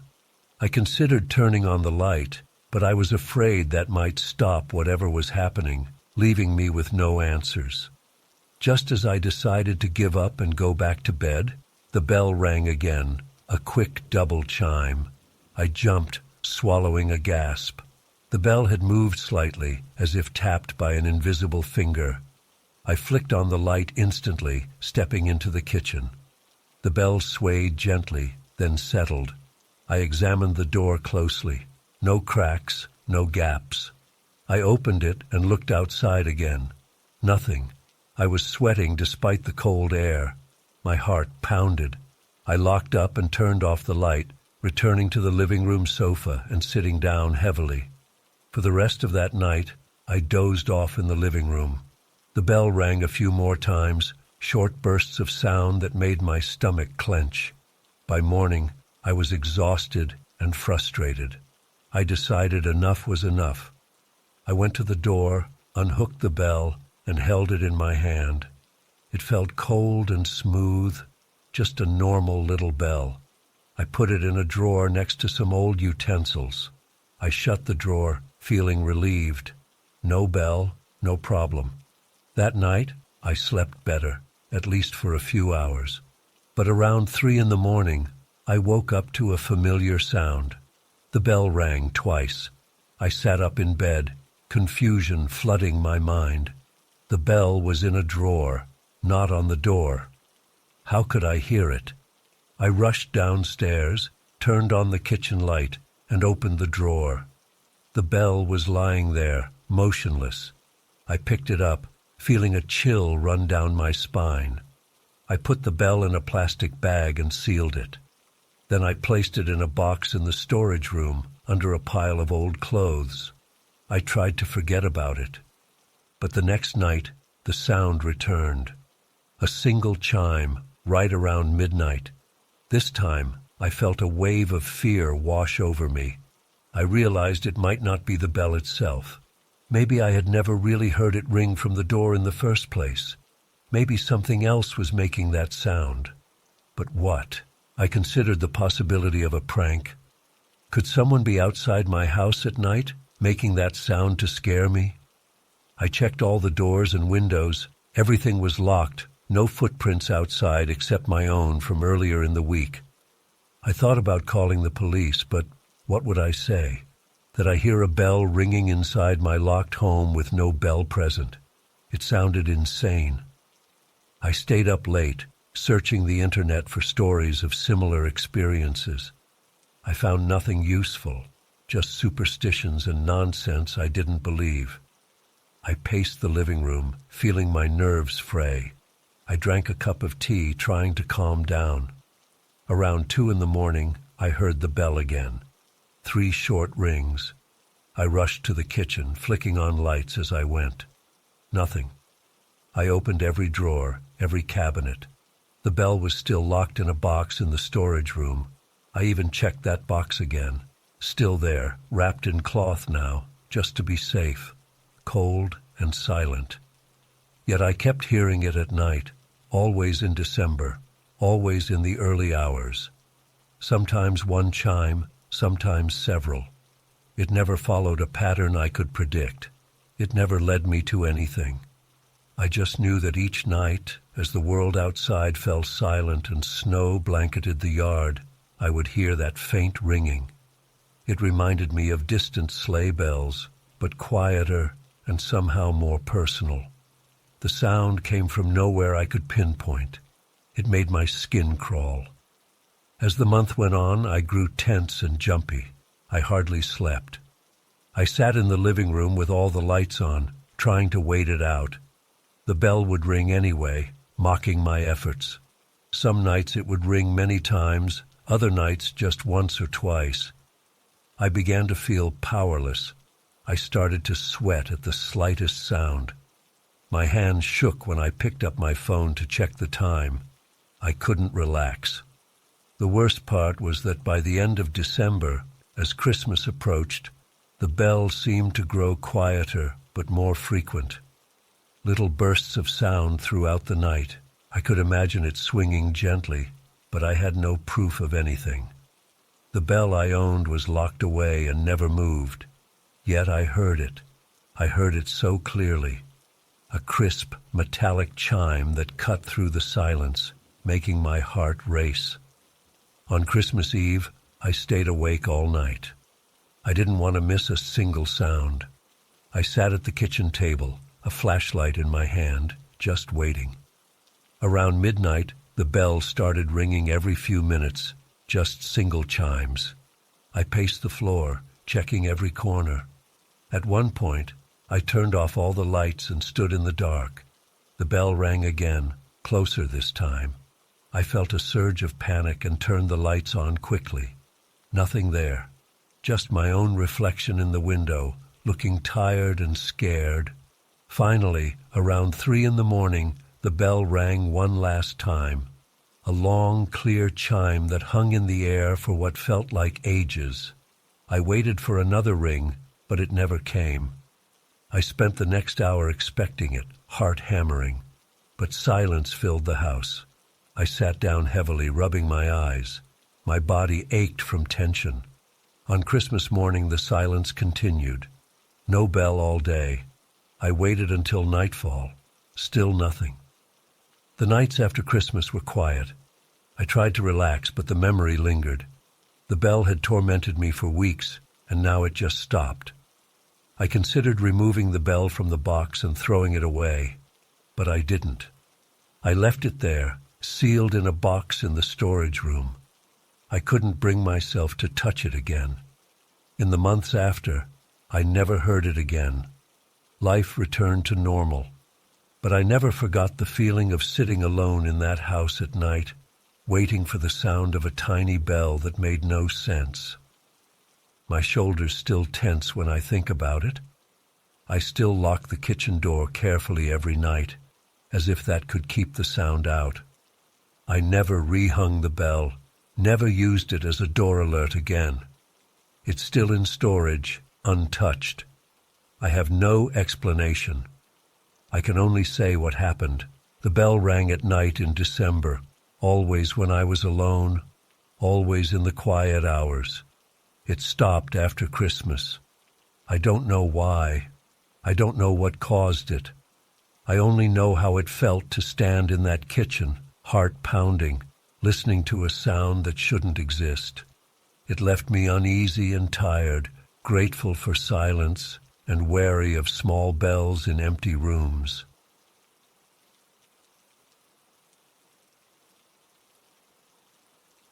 I first noticed the strange shadows on my staircase in early December. It was around midnight. I remember the time because I had just finished watching the late news and was heading upstairs to bed. The hallway was dim, lit only by a small lamp on a side table near the stairs. As I climbed the steps, I saw something odd on the wall, a dark shape. It didn't match any object I knew was there. I stopped, rubbed my eyes, and took a closer look. The shadow didn't look like my silhouette or any furniture's outline. It was just a vague, uneven patch of darkness spread across the painted wall. I moved up another step, and it shifted slightly, as if reacting to my movement. I flicked the hallway light switch on. The moment the brighter light came on, the shadow vanished. Nothing there, just the blank wall. I looked around for anything that could have cast it. There was nothing. I turned the hallway light off again. No shadow returned immediately, so I shrugged it off and went to bed, thinking maybe I was just tired. The next night, I climbed the stairs at around the same time. This time, I turned off the downstairs lights before heading up. The small lamp on the table was still on. Halfway up the stairs, I saw a new shadow. Different shape, still not matching anything I knew. It looked longer, more stretched out, like a tall figure leaning at an angle. I froze. My chest tightened. I took a slow breath and stepped forward. The shadow seemed to shift shape when I moved, like it was sliding along the wall. I felt my scalp prickle. I quickly turned on the hallway light again. The shadow vanished instantly. Just a plain wall with old paint. I touched the wall. It felt normal, a bit cool, but nothing strange. I tried to dismiss it as a trick of the dim light or my eyes adjusting to darkness. But each night, I found myself growing nervous as bedtime approached. I tried leaving more lights on downstairs or changing the lamp's position. But the shadows returned. Sometimes just a faint patch, sometimes a vague silhouette. Always on the stairwell walls, always at night, always when the light was low. They never appeared when the stairway light was on, only in dim conditions. No matter what I did, they were there. After a few days, I noticed a pattern. The shadows only showed up when I was alone in the staircase. If I called out loudly, turned on a bright light, or quickly rushed up the stairs, I could break the moment and they would disappear. But if I moved slowly and quietly, they lingered longer, shifting in subtle ways. It felt like they were reacting to my presence. This thought made my stomach feel uneasy. Physically, I felt tense each time I approached the stairs. My legs would feel stiff, my shoulders hunched. I tried to act normal, but my heart beat faster. I started avoiding going to bed late. I'd go upstairs earlier with lights blazing, just to not face that dim scenario. But some nights I forgot something downstairs, my phone, a glass of water, and had to walk down and back up again in low light. Each time I glimpsed those shadows. They never made noise. They never had a clear shape. Just dark patches that didn't match any furniture or object. I tried to find a source. I moved lamps around, closed curtains, looked for gaps in the windows. I even checked if passing cars could cast strange reflections. Nothing explained it. The staircase walls were plain, the light source was stable, and there were no objects that could produce those weird forms. Yet they persisted, always appearing near the middle of the climb, never at the top or bottom. It was like that spot on the wall attracted these shifting patches of darkness. One night, I decided to face it head-on. I left the downstairs lights off, only the small lamp on, and stood at the foot of the stairs, looking up. I took one step at a time, breathing slowly. About halfway up, I saw the shadows again. This time, there were two distinct shapes. They seemed to overlap, as if two faint silhouettes pressed together. My mouth went dry. I leaned closer to the wall, my nose just a few inches from the paint. I saw nothing on the wall's surface, but out of the corner of my eye, I caught movements. When I tried to look directly, they faded. My heart thumped hard in my chest. My hands felt clammy. I tried whispering, "Hello?" just to break the silence. Of course, no one answered. The shadows wavered slightly. I flicked on the hallway light and they were gone. I stood there, angry at myself for feeling frightened in my own home. I was sweating a bit, despite the winter chill. I took a few deep breaths and went to bed, but I couldn't sleep well. Over the next week, I tried different strategies. I took photos with my phone, hoping to capture the shadows. The pictures showed only a dimly lit wall, no strange shapes. I considered recording a video, but I doubted it would show anything since my eyes barely caught the movement. I even tried cleaning the wall thoroughly, in case there was some stain or pattern I hadn't noticed. The wall was normal, just old plaster and paint. As the days passed, I became more jumpy around bedtime. My body reacted with tension each time I approached the stairs at night. I'd feel a tightness in my chest, a slight tremor in my hands. I started leaving the bright hallway light on whenever I was upstairs, even though it bothered my sleep. But it was better than seeing those shadows. One evening, a few days before Christmas, the weather outside was calm and quiet. The house felt still. I sat in the living room trying to read, but I couldn't focus. I kept thinking about the staircase. I knew I had to go up eventually. Around midnight, I turned off the living room lamp, leaving only the hallway lamp on. I stepped into the hall and looked at the stairs. They seemed normal. I forced myself to walk up slowly without turning on the bright overhead light. I wanted to see if something changed as Christmas approached. Halfway up, I saw a new shape. This one looked slightly different. It had a jagged edge, like branches or a distorted object. It slid across the wall as I moved. I felt a surge of panic, stronger than before. My breath caught in my throat. I stopped and stared. The shadow didn't go away. It seemed to hover there, almost vibrating slightly. I reached out my hand toward the wall, not touching it, just putting my fingers near the surface. My hand cast a normal shadow under the lamp's light, but it didn't align with the strange shape. They were separate shadows, one normal, one not. I yanked my hand back and flicked on the stairway light, flooding the area with brightness. The strange shape vanished instantly. My heart pounded. I ran the rest of the way up, feeling foolish and scared. My legs felt weak. I locked myself in my bedroom for a while, just breathing, trying to calm down. I had never experienced anything like this before. There was no logical explanation. On the night before Christmas, I decided I couldn't take it anymore. I had to do something different. I thought maybe the presence of holiday decorations or something else could calm me. I placed a small Christmas wreath at the top of the stairs, hoping a festive atmosphere would somehow break the pattern. That night, I approached the stairs as usual. The lamp was on. The house was quiet. I climbed slowly, expecting the shadows, but they didn't appear. I reached the halfway point where I always saw them. Nothing, just a normal wall.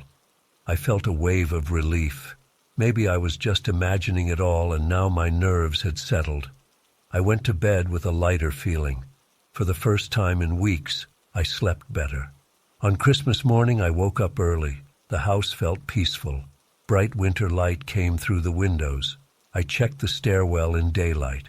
No marks, no stains, no hint of any odd shapes. I ran my hand over the paint. It was smooth and plain. I felt silly for all the fear I had felt. Maybe it was some trick of my eyes adjusting to darkness. For the rest of the day, I tried not to think about it. I enjoyed a quiet Christmas by myself. Ate a simple meal, watched a movie, read a bit. Night fell, and I realized I had to go upstairs to sleep at some point. I waited until I felt really tired. Around midnight, I turned off the TV and headed to the stairs. Again, only the small lamp was on. My heart rate picked up as I reached the halfway point, but no shadows. The walls looked normal, just plain surfaces reflecting the warm light. I paused for a few seconds, waiting. Nothing. I felt relieved and moved on, climbing the rest of the stairs and turning in for the night. Over the next few days, I tried to catch the shadows again. I replicated the same lighting conditions, the same time of night. Nothing returned. The walls remained clear and static. No strange shapes, no shifting darkness. It was as if the whole episode ended on Christmas. I never found a rational explanation. I never told anyone about it. What would I say? That I saw shifting shadows on my stairwell wall at night that vanished after Christmas. It sounded crazy, yet I know what I saw and how it made me feel.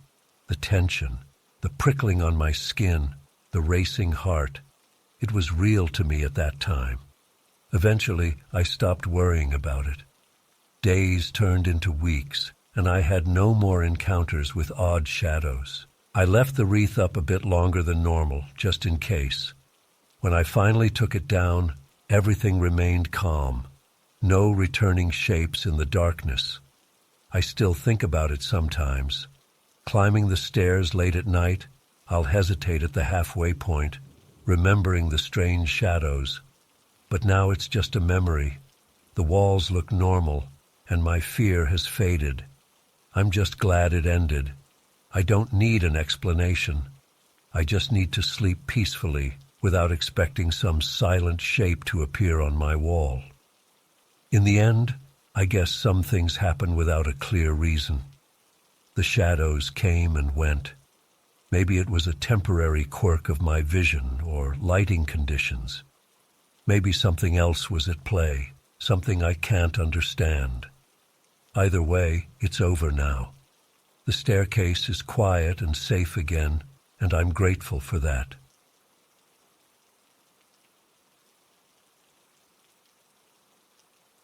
I remember the first night I heard the voices near the old carousel. It was early December. The town's small park was mostly abandoned. No children played there after the city shut it down. The rides were old and rusted. The carousel stood out because it had Christmas-themed decorations. Faded red and green paint, chipped reindeer figures, and a small Santa sleigh carved into the center. It was a few weeks before Christmas, cold and quiet. I had passed by that park many times before, but never paid much attention after dark. That night I did. I still don't know why I lingered there. I stopped at the edge of the chain-link fence. The gate was always open. Nobody cared. The park had no lights on. Just the moonlight and some distant street lamps casting weak glows. I could see the carousel's shape in the dimness. It looked sad and still. The wind barely moved the old wooden figures. The silence was heavy. I took a few steps inside, my boots crunching on frozen grass. It felt wrong to be there at that hour, but I was curious. Then I heard a faint sound. It was not the wind or leaves. It was softer, like a whisper. My ears strained. I froze in place, holding my breath. It sounded like voices, very quiet, but distinct enough to notice. I looked around. No one was there, just empty benches, broken rides, and scattered trash. The voices seemed to come from the carousel. I walked closer, heart beating faster. I expected to see a homeless person or teenagers messing around. But I saw nobody. The carousel was rusted and not connected to any power source. The control booth was boarded up. No lights, no music. Yet I heard those voices, like a gentle murmur. Not singing, not words I could understand, just a soft chorus of different tones. It reminded me of distant chattering, but too quiet and too uniform. I circled the carousel, stepping carefully on the frozen ground. The wooden horses were still, their paint peeling off. The platform was covered in old snow and patches of ice.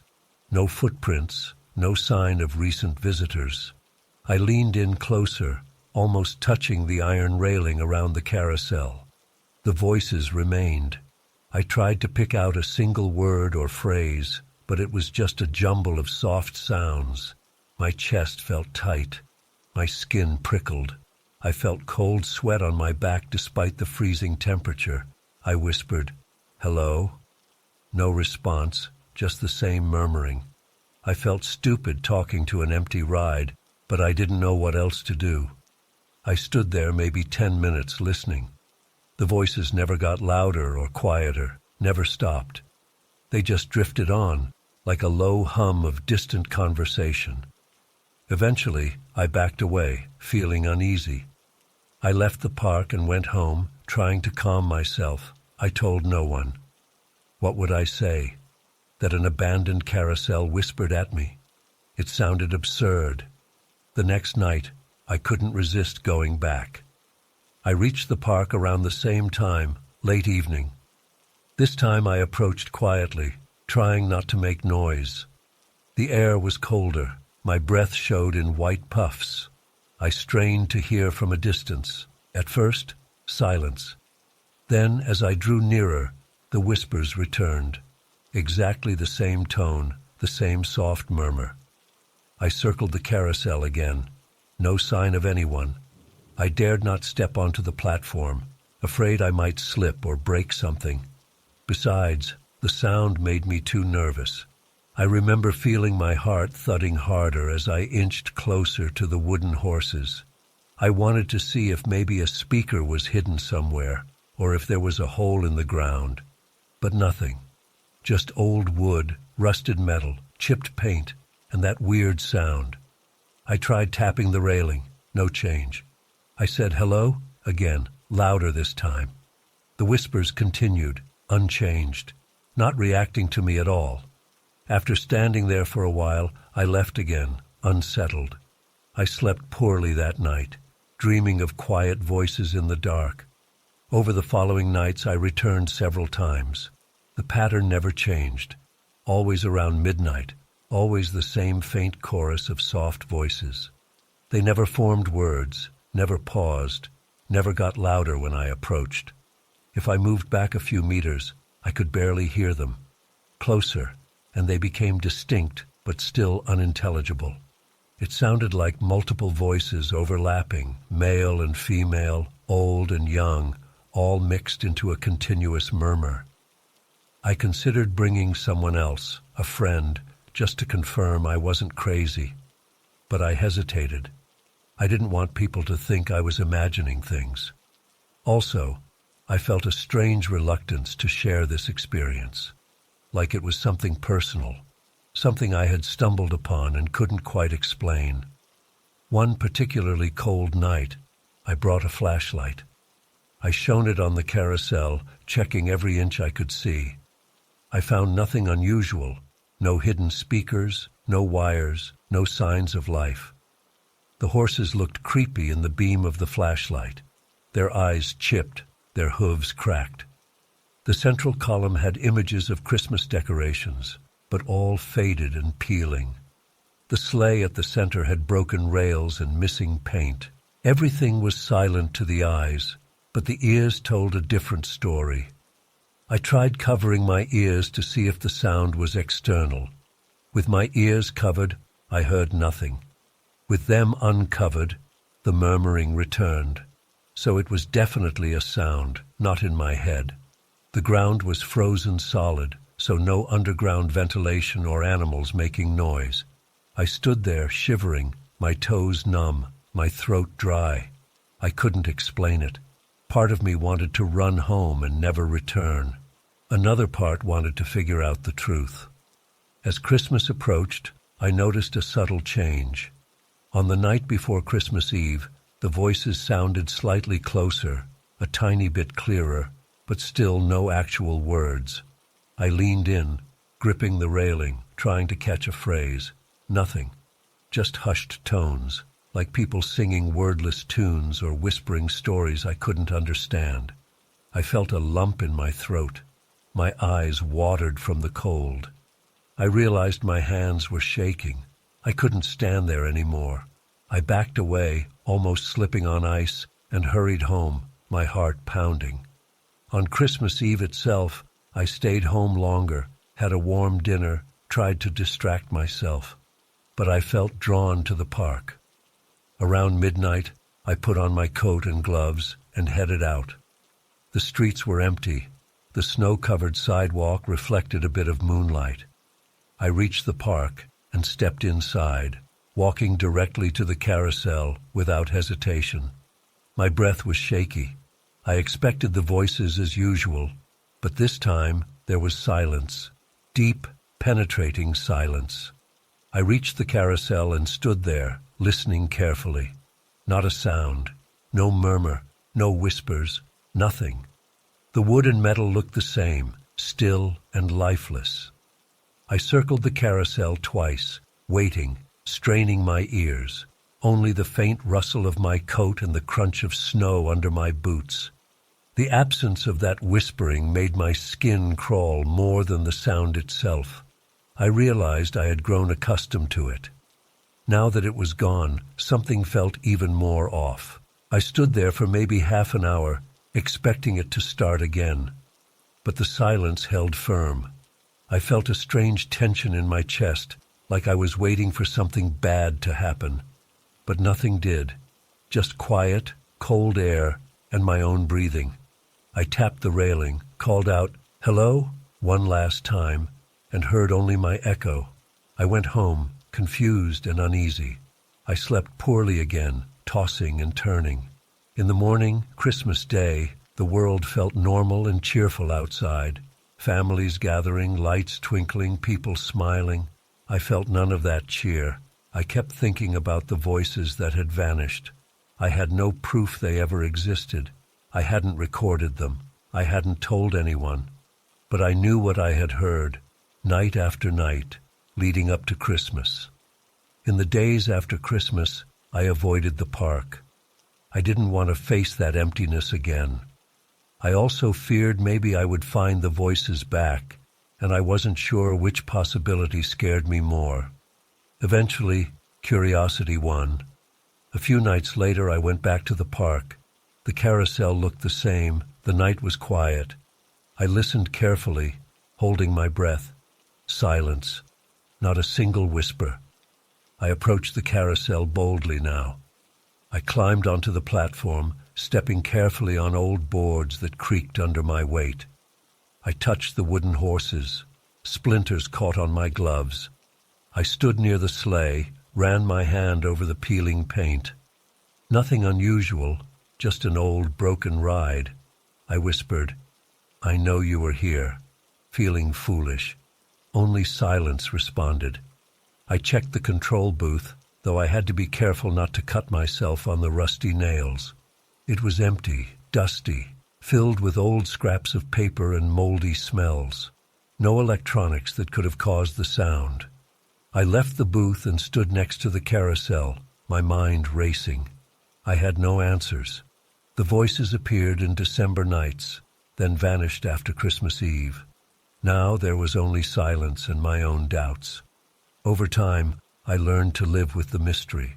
I never got a logical explanation. No one in town talked about the carousel making noises. It was just me who experienced it. I never brought it up in conversation. Who would believe me? It would sound like a ghost story or a weird hallucination. But it felt real. The memory of those voices still makes my neck hairs stand on end. I still pass by the park occasionally, months later, in broad daylight. The carousel stands there, rusting away, no sign of life. Sometimes I stop and stare at it, remembering those nights. The fear I felt, the tension in my muscles, the sweat under my coat despite the cold.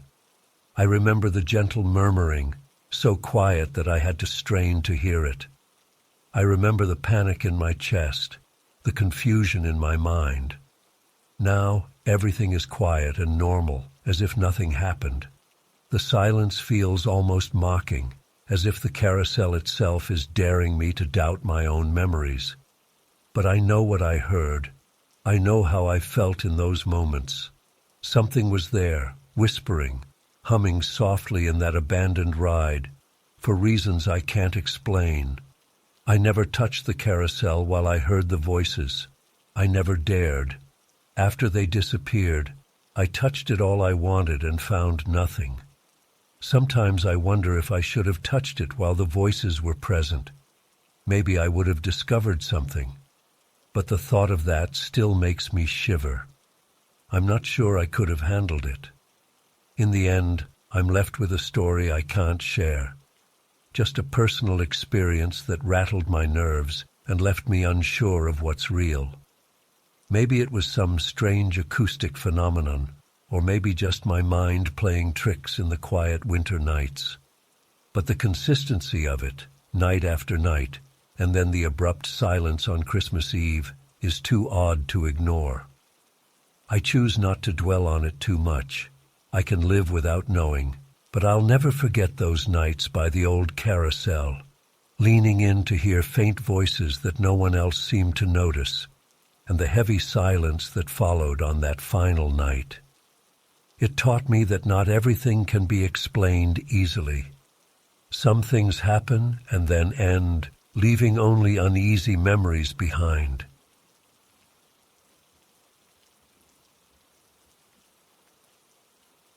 I remember that first strange moment very clearly. It was late December, just a few days before Christmas. It was snowing outside. Heavy, silent snow. My small house felt quiet. I lived alone. I had no guests, no pets, no visitors. I liked it that way. I felt safe and settled. But that night, something changed. I stood in my living room. I had just turned off the TV and planned to go to bed. The Christmas tree stood in the corner. It wasn't large, but I had decorated it with simple lights and a few old ornaments. The lights were off. I always unplugged them before bed. I was sure about that. I double-checked these small details because I tend to worry about fire hazards. I am careful. I am organized. I noticed a small ornament on the end table next to the couch. It was a ceramic angel. It didn't belong there. I had placed it earlier on the mantel above the fireplace. I remembered doing that because I liked the symmetry of my decorations. I frowned and picked it up. I felt a little uneasy. I tried to explain it to myself. Maybe I moved it earlier and forgot. Maybe I bumped into it, and it fell. I put it back on the mantel and went to bed. The next morning, I got up and checked the house. Nothing seemed wrong. I made coffee, ate some toast, and looked out the window. The street was covered in snow. Neighbors' houses were lit up with Christmas lights. My home felt normal. I thought about the previous night, decided I was just tired, and went on with my day. That evening, after dinner, I sat on the couch and read a magazine. I tried not to think about the strange feeling from before. Then I noticed the Christmas tree lights blinked once, a quick flicker. I stopped reading and looked at the tree. The lights were unplugged. The plug lay on the floor near the outlet, not connected. I stared at it. The tree remained dark. I got up and held the plug in my hand. I pressed the wire between my fingers. There was no electricity flowing. I checked the outlet. Empty. I checked the wiring on the lights. Everything seemed normal. I sat back down. I tried to calm my breathing. I told myself there must be a short circuit in the wiring. Maybe some stored energy caused a brief flicker. I didn't know if that was possible, but I tried to accept it. I decided not to think too hard about it. I watched TV for a while, then went to bed. The next few nights felt tense. Small objects kept moving. I found coasters in the wrong spot. I found my slippers moved from beside my bed to near the hallway door. I found a kitchen chair slightly pulled out from the table when I knew I had pushed it in. These were small things, easy to explain away, but they happened too often. My stomach felt tight. I developed a habit of checking doors and windows. Everything was locked. Everything looked normal, except it wasn't. A few days later, around midday, I decided to go outside to clear some snow from my small porch. As I stepped out, I noticed footprints on the wood. The snow had blown onto part of the porch, leaving a thin layer. There were marks, as if someone in boots had stepped there. I looked around. The footprints didn't lead anywhere. They stopped right before the steps. The steps were still covered in fresh snow, untouched. I looked back toward the door, trying to figure it out. I wondered if maybe I had made those footprints earlier, but my boots were in my closet, and I hadn't been outside since morning. I checked the size. They seemed a bit too large for me. I didn't know what to think. My heart started pounding. I felt exposed, standing there on the porch. I glanced around the neighborhood. I saw no one. I decided to brush the footprints away with my broom. I cleared the snow, smoothing it over, and went back inside. I locked the door, checked the windows, and kept the curtains mostly drawn. I felt uneasy for the rest of the day. At night, I heard a sound above me. I lived in a one-story house, so the only thing above was the roof. The sound was faint, like someone stepping lightly. I turned off the TV and listened. The sound stopped. I waited for a while. I heard nothing else. I went to bed but didn't sleep well. The next day, I tried to ignore my growing anxiety. I focused on household chores. I washed clothes, swept floors, prepared simple meals. But that evening, while I was in the bathroom, I heard a quiet tapping sound. It came from the living room. I froze and listened. The tapping lasted a few seconds and stopped. I walked out slowly and found nothing unusual. I told myself it could be the radiator or pipes in the wall. Old houses make noises, but I couldn't fully relax. Later that same night, I heard soft footsteps in the hallway leading to my bedroom. My bedroom door was open. I was lying in bed, not asleep yet, just thinking about the events of the last few days. I heard a creak in the floorboards. I sat up and turned on the lamp. I saw nothing. The hallway was empty. Still, the sound was real. The floor creaked at specific spots only when stepped on. I knew these spots well. I waited. I felt my heart beating hard in my chest. My throat felt dry. After a while, I got up and inspected the hallway. It was empty and quiet. I started to think someone had broken in and was hiding in the house. I checked every room. I looked under beds, behind curtains, inside closets. I found no one. I locked myself in the bedroom and tried to sleep. I couldn't. I sat there listening for any noise. The rest of the night was quiet. In the following days, the strange events continued. Sometimes I found objects moved slightly. Sometimes I thought I saw the Christmas tree lights flicker again. Once, I entered the kitchen and felt a sudden rush of cold air, as if someone had opened the door behind me. But when I turned, the door was closed and locked. I tried to rationalize everything. I told myself it might be my imagination. Maybe I was stressed. I considered calling someone, but who would I call? The police? I had no proof of anything. Friends?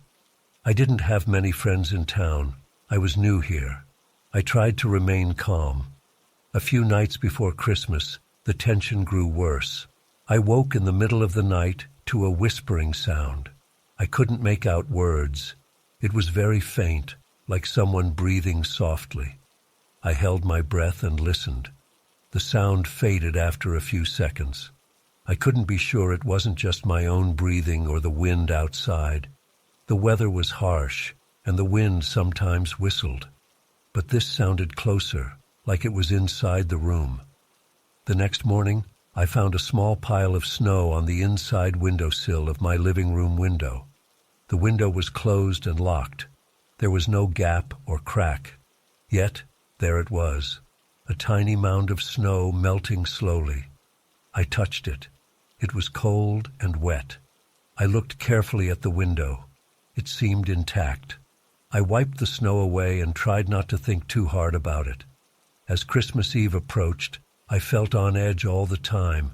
I jumped at small noises. I double-checked every lock. I pushed furniture against the doors. I left the lights on later into the night. But that evening, the power flickered. The TV turned off for a moment, then came back. The overhead lights dimmed and returned. I blamed the storm outside. Snow can affect the power lines. I tried to calm myself. Around midnight on Christmas Eve, I stood near the living room window. I looked out at the street. The snow was falling softly. The neighbors' Christmas lights glowed. My own tree stood behind me. I could see its reflection in the glass. I had turned its lights on earlier to see if they would flicker again. They had stayed steady, which relieved me a little. As I stared at the reflection, I noticed something strange. The reflection showed the tree, the couch, the lamp, and me. But there was something else, a shape near the tree, like a dark figure. I squinted and leaned closer. It looked like a person standing behind me, just beside the tree. I could not see a face, just a shadowy outline. I felt my heart pounding. I turned around quickly. The room was empty. The space by the tree was clear. Nothing stood there. I turned back to the window. The reflection still showed the figure. It stood still, not moving. I looked around the room again, empty. I looked back at the window. The figure was there in the reflection, darker now. I felt sweat on my forehead. I felt my legs tremble. I didn't know what to do. I reached for the lamp and switched it off and on again, trying to change the light in the room. The figure remained in the reflection. I stepped closer to the tree. I could smell the pine. I touched one of the branches to steady myself. I looked at the glass again. The figure remained as if staring back at me. I could not see any details, just a dark shape. I tried to slow my breathing. I tried to stay calm. I thought about running outside, but it was freezing, and I had nowhere to go. I thought about calling the police, but what would I say? That I saw a shadow in a reflection? I reached forward and gripped the curtain. I wanted to block the window. As I did, I heard a quiet sound behind me, a faint scrape on the floor. I turned around. Nothing. The figure in the reflection did not move. I tried to speak. "Hello?" My voice sounded weak and shaky. I got no answer. I took a step back. I felt something under my foot. I looked down and saw one of my ornaments lying on the floor. It was the ceramic angel. It must have fallen again. I picked it up. It felt cold. I placed it back on the mantel. I kept looking at the window, glancing between the real room and the reflected room. The figure did not go away. It just stood there, silent, unmoving. I reached for my phone. I held it tight and considered calling someone, anyone. But I did not know what to say. I felt trapped and confused. My throat felt dry. I swallowed hard. I stood in the center of my living room, caught between the real space around me and the strange reflection in the glass. The Christmas lights on the tree stayed steady. No flicker. The silence pressed in. I felt every breath in my chest. I decided to walk slowly toward the reflection, stopping just a foot from the window.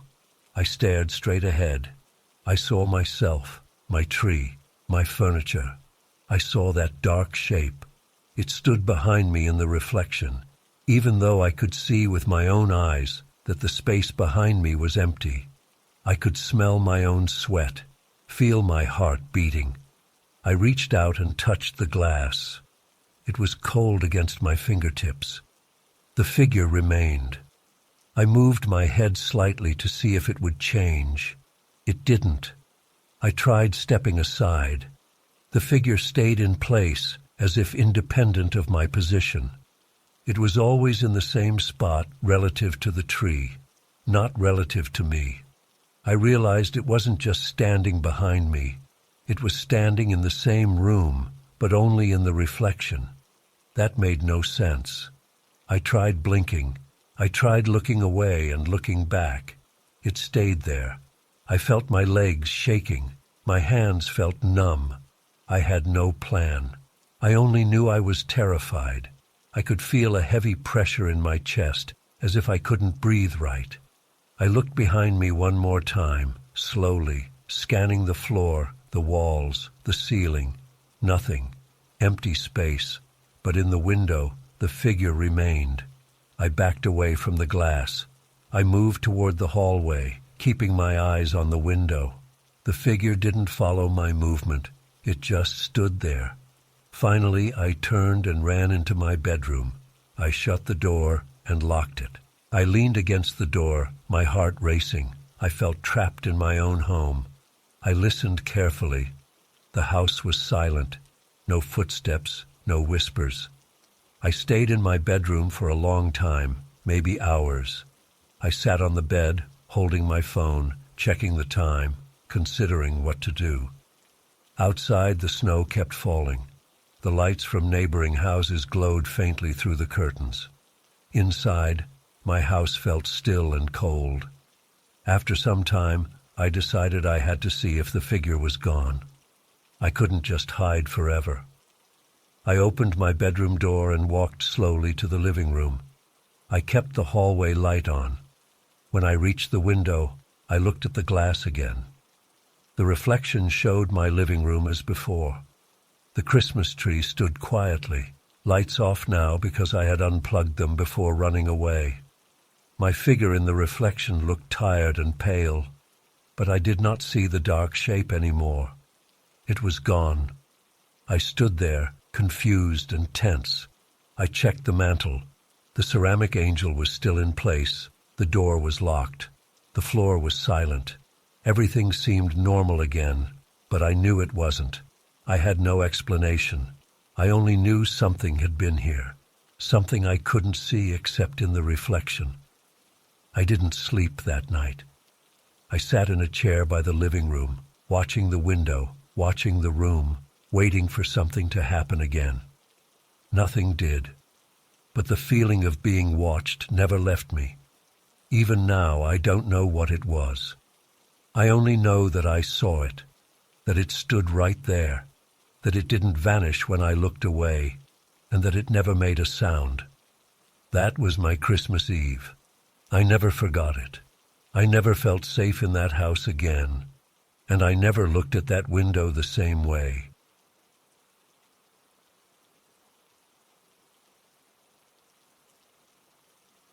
I was walking home late one afternoon in mid-December, right before Christmas. The sidewalks were slick with ice. It was cold, and my breath hung in the air. The streets were quiet except for the sound of distant cars. I noticed a small stack of cards on the ground.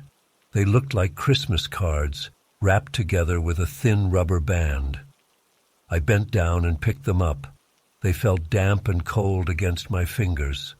I glanced around. No one seemed to be looking. No one called out that I had taken their mail. I stood there, holding this bundle of cards, feeling a bit unsure. I carried them home. My apartment was a short walk away.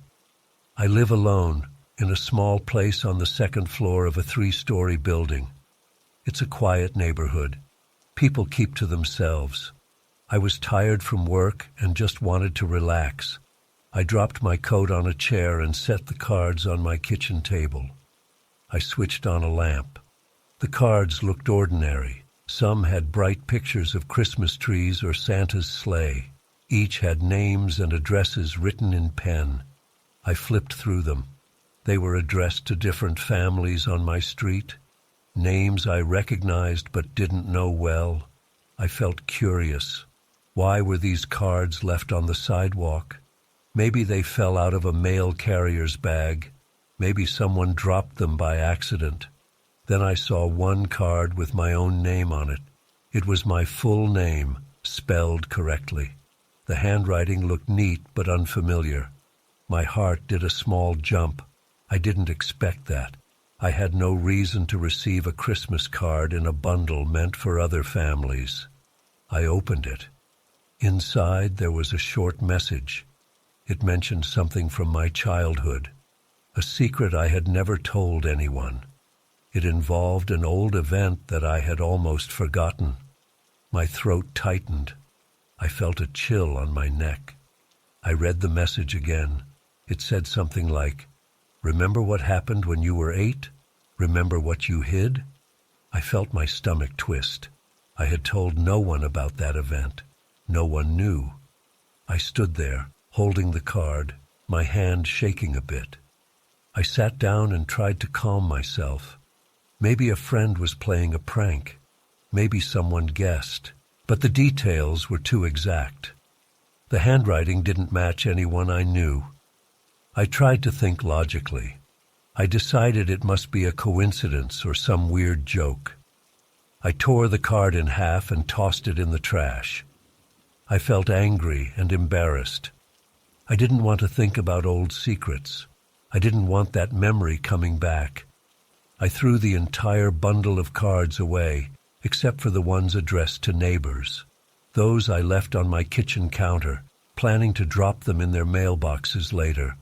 But I threw mine in the trash and tried to forget it. The next morning, I opened my mailbox out front. I expected only bills or flyers.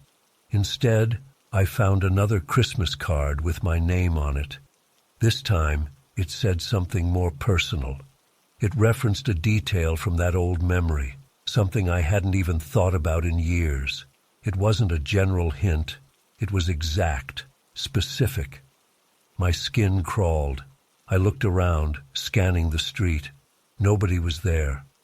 I took the card inside, locked the door, and sat at my kitchen table staring at it. My heart pounded. I felt sweat on my forehead. I didn't know what to do. This was too strange. I checked all my windows and made sure my door was locked. I wondered if I should call the police. But what would I tell them? That I got weird Christmas cards? They'd probably shrug. No crime yet, right? I decided to ignore it.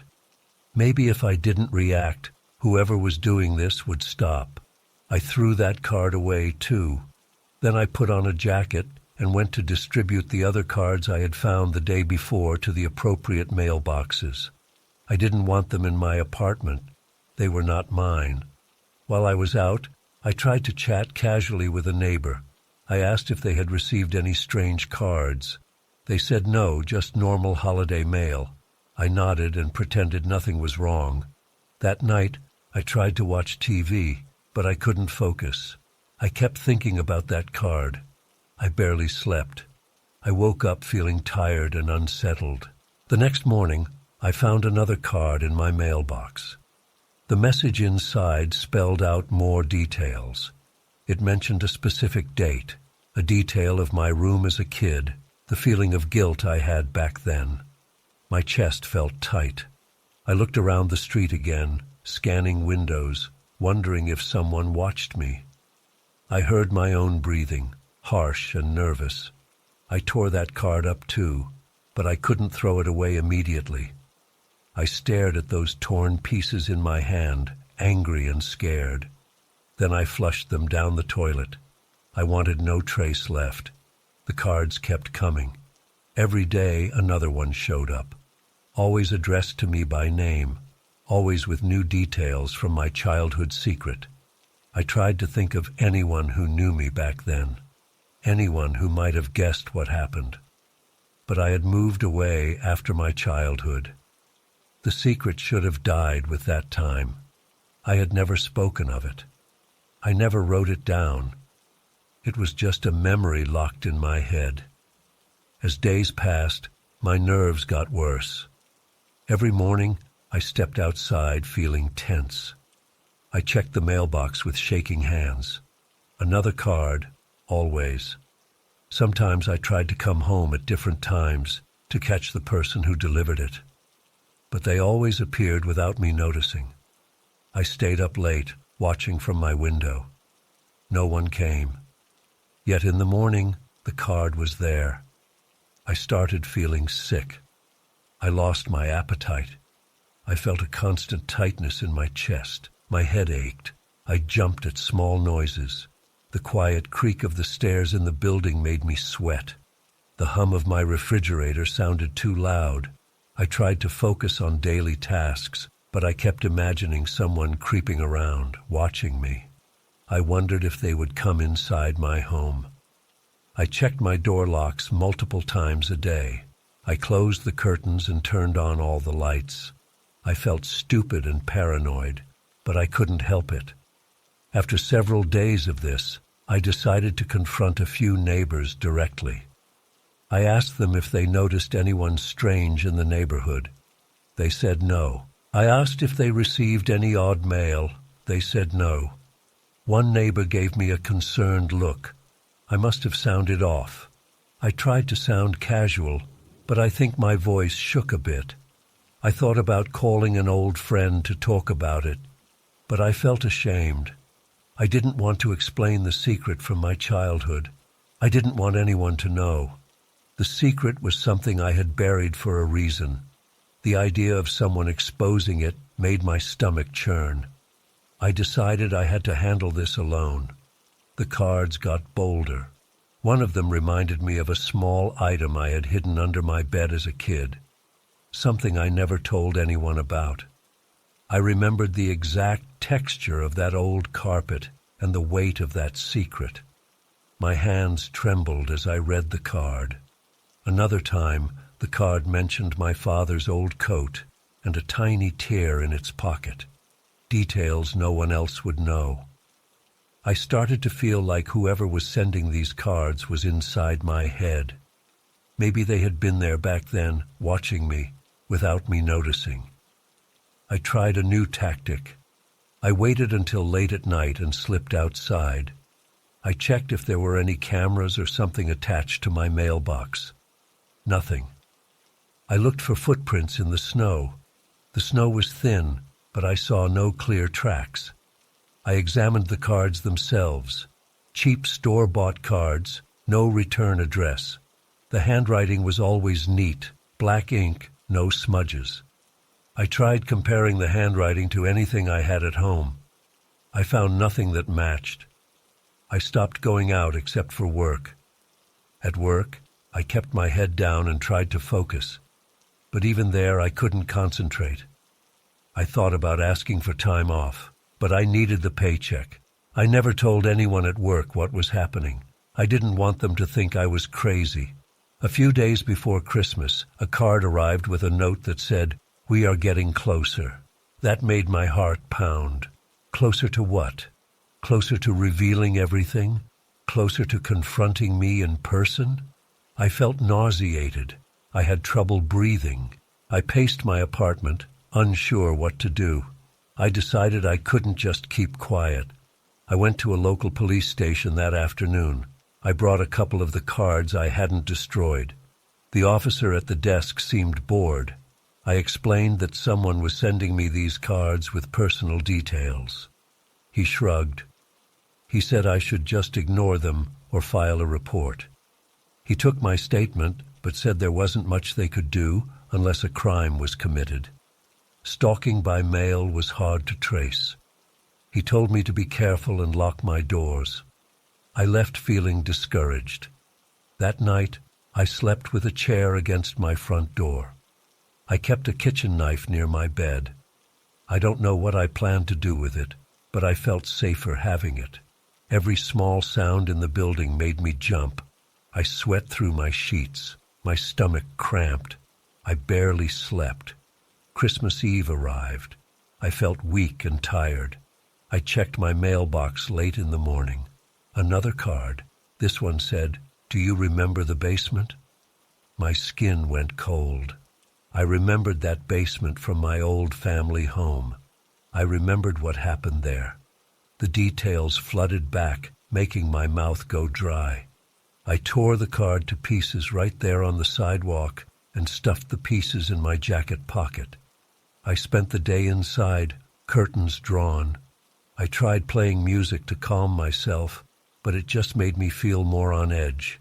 I turned off the music and just sat in silence, listening. The air felt thick. I could smell my own sweat. I made coffee but couldn't drink it. I checked the locks over and over. I tried to watch TV, but every show irritated me. I paced the apartment. I considered leaving town, but where would I go at this time of year? My legs felt heavy. That night, around midnight, I couldn't stand it anymore. I decided to go to bed and just hope this ended soon. Before I could lie down, I heard a slight noise. It sounded like a door hinge. I froze. My front door was locked, I had the chain latch in place. I crept toward the hallway. My heart hammered in my ears. I was breathing fast. I reached the door and realized it was open a crack, just enough for a hand to fit through. The chain latch was off. I knew I had latched it. I was certain. My fingertips went numb. I felt a surge of panic. I forced myself forward and pushed the door open. The cold air hit my face. The hallway was empty. No one stood outside. I stepped back inside and locked the door again, engaging both the bolt and the chain. I felt shaky. I turned around and saw something on my dining table. A card. I hadn't noticed it before. It wasn't there 5 minutes ago. It must have been placed there while the door was open. I approached the table, legs trembling. My mouth felt dry. My heart thumped so hard it hurt. I picked up the card with a shaking hand. I opened it. Inside, in the same neat handwriting, were only 2 words. I know. I dropped the card. I felt dizzy. They had been inside my apartment. Somehow they came in silently, left the card, and left again. I realized no lock would keep them out. They could come and go at will. They had been watching me for days, maybe longer. They knew everything. I leaned against the wall, breathing hard, trying not to vomit.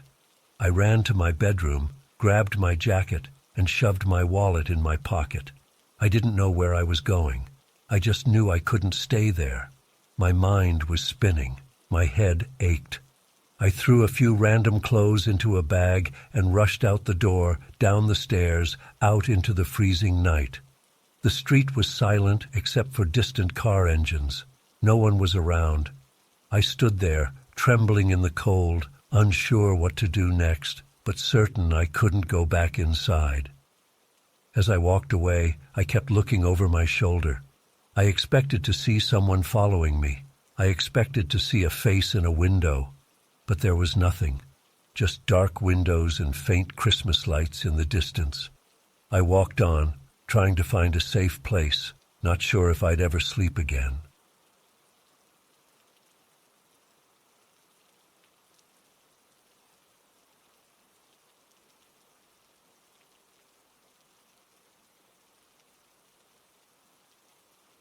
I remember that afternoon because it was colder than usual, and I was looking for something to decorate my living room.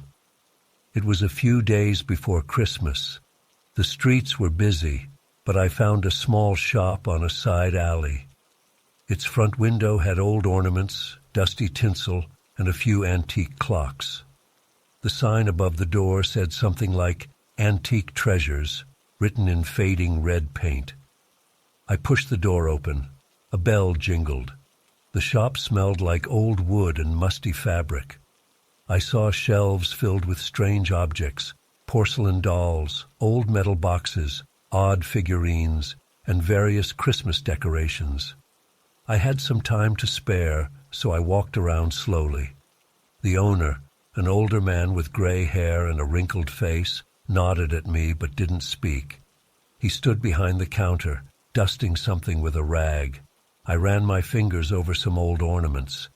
They had chipped paint and broken hooks. Nothing caught my eye at first. Then I noticed a snow globe on a low shelf by the back wall. It wasn't large. The glass was clear, and inside was a tiny house. I bent down to see it better. The house looked like mine. The shape of the roof, the small porch on the front, even the position of a tree on the side yard. I thought it must be a coincidence, but I felt drawn to it. I picked it up. The base was wooden, scratched, but stable. The inside scene had a light dusting of fake snow. I shook it gently, and the snow swirled around, settling over the tiny house. I turned the globe around, checking details. The windows of the miniature house were dark. There were no figures inside, just the house and a small hint of bushes around it. It was strange how similar it looked to my place. I decided to buy it. I carried it to the counter and asked the price. The owner didn't say much. He said a number. It wasn't too expensive, so I paid and left. At home, I set the snow globe on a side table near my couch. My living room was simple: a couch, a coffee table, a TV stand, and a small Christmas tree in the corner. I placed the globe where I could see it from my couch. I stared at it for a while, impressed by the detail. Then I went about my evening routine. I made dinner, watched some TV, and went to bed. Nothing unusual happened that night. The next evening after work, I looked at the globe again. Something had changed. The tiny house inside had faint lights glowing in the windows. I had not noticed any lights before. I picked up the globe and turned it in my hands. The lights were there. They were tiny yellow spots inside the windows. I tapped the glass lightly. Nothing happened. I checked if there was a switch or battery, but I found nothing. It must have been my imagination, or I simply missed it before. I put the globe back and tried not to think much about it. On the third night, I noticed more details. It was after dinner. I was tired and wanted to relax. I looked at the globe out of habit. Now I could see tiny furniture inside the miniature house. I saw a small table and chairs, a couch, even a lamp. I was sure these details weren't there before. I brought the globe close to my face, pressing my nose almost against the glass. The furniture looked familiar.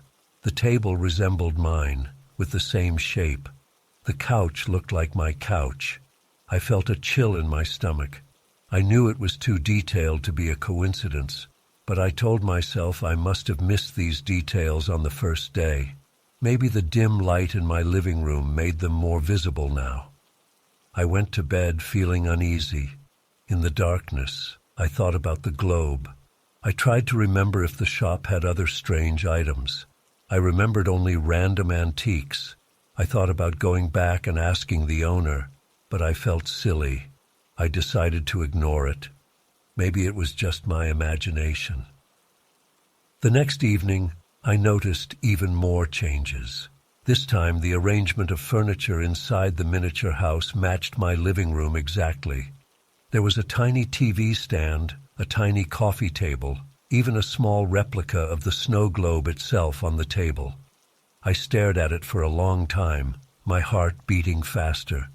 I felt sweat on my forehead. I turned on all the lights in my house, as if that would help. I whispered to myself, "This can't be happening." But it was. I saw it clearly. I tried shaking the globe. The snow swirled inside, but when it settled, all the details remained. The tiny furniture was still there. The lights were still on. I decided not to panic. I placed the globe back on the side table and turned on the TV, trying to distract myself. I couldn't focus on anything. My eyes kept drifting back to that glass sphere. After a couple of hours, I approached it again. I noticed something new. A small figure stood near the miniature couch. I could barely make it out, but it looked like a small human shape. I felt a pulse of fear in my chest. My breathing got shallow. I told myself it's just a decoration I hadn't seen before. Maybe the lights inside made it visible now. But I knew it wasn't there before. The figure was new. I watched it closely. It didn't move. I couldn't see its face. It was just a tiny figure inside the globe. I left the room and went to my bedroom. I locked the door and lay in bed, my heart still racing. The next morning, I woke up feeling nervous. I didn't want to look at the globe again, but I had to. I walked into the living room slowly, as if expecting to see something horrible. The globe sat where I left it. I picked it up and held it against the light from the window. Now the tiny figure was sitting on the miniature couch. It resembled a person watching TV. I swallowed hard. The figure looked more detailed now. I saw a shape that could be hair, a shirt, pants. I placed the globe down and stepped back. My hands were shaking. I went to work and tried to act normal. I told no one about this. Who would believe me? At the end of the day, I returned home with a knot in my stomach. I considered throwing the globe away, but I wanted to understand what was happening. I approached it again, heart pounding. This time, the figure was in the bedroom area of the miniature house, lying on a tiny bed that looked just like mine. I felt dizzy. I had no explanation for this. It was impossible, but it was happening right in front of me. I stared for a long time, my eyes watering. I saw tiny details, a miniature lamp beside the bed, the same pattern as my lamp. The figure lay under a tiny blanket that matched mine. I checked my actual bedroom. My blanket was still there, unchanged, but the globe's interior matched everything I owned. I decided to test something. I moved a small stool in my real living room to a different corner. Then I looked in the globe. I saw a tiny stool inside the miniature living room. After a moment, it slowly shifted position, matching what I had just done in real life. My legs felt weak. I had to sit down.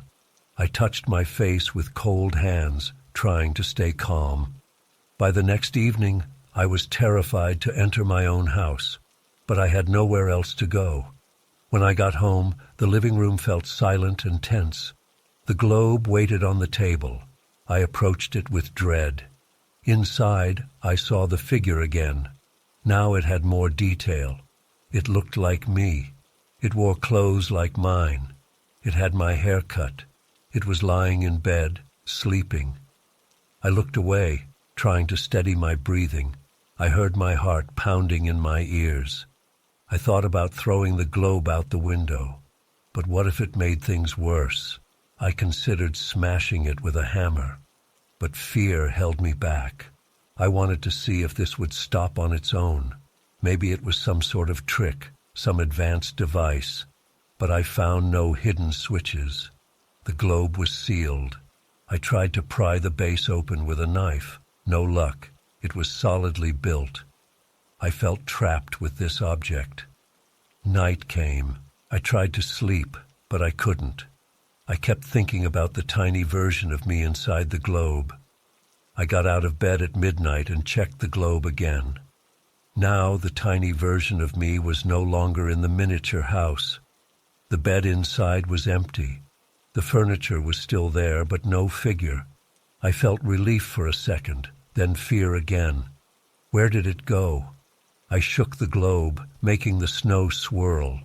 Maybe I could shake it out of existence, but when the snow settled, everything remained the same, except the figure was gone.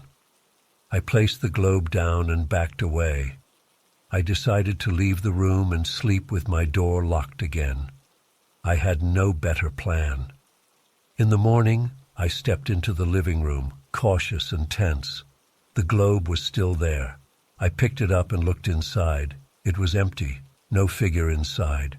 The furniture was still arranged like my living room. The lights still glowed, but no person.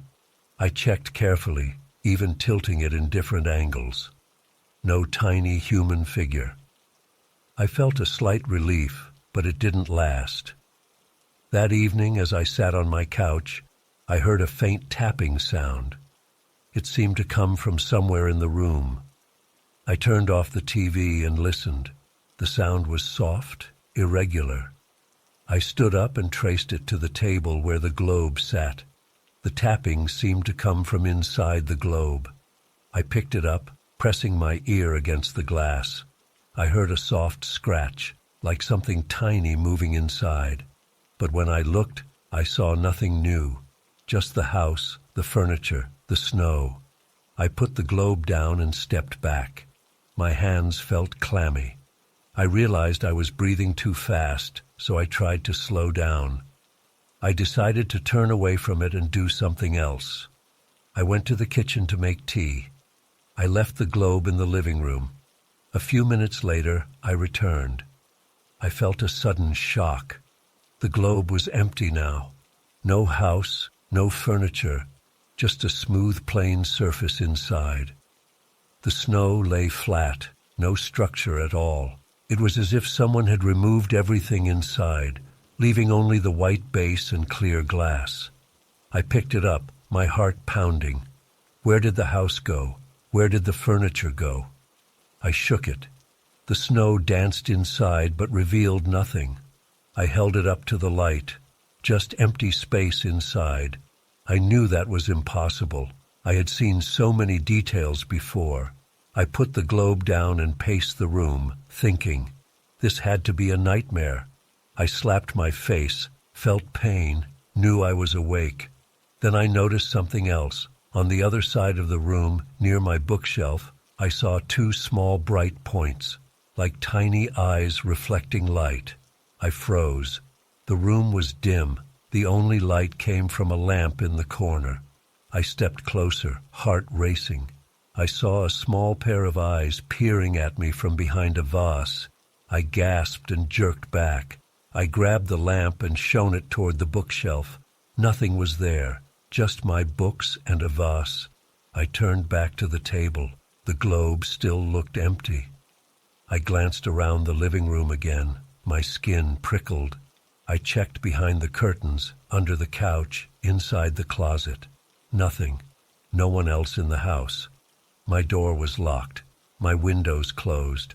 I grabbed the globe and moved it to the kitchen, setting it on the counter. I wanted it out of my living room. I stood there, leaning against the counter, watching it. The empty globe looked harmless now, just a decorative object. But I knew better. It had shown me impossible things. I reached for my phone, thought about calling someone. But what would I say? As I watched, the globe's interior changed again. Slowly, faint shapes formed inside. They were vague at first, like shadows in fog.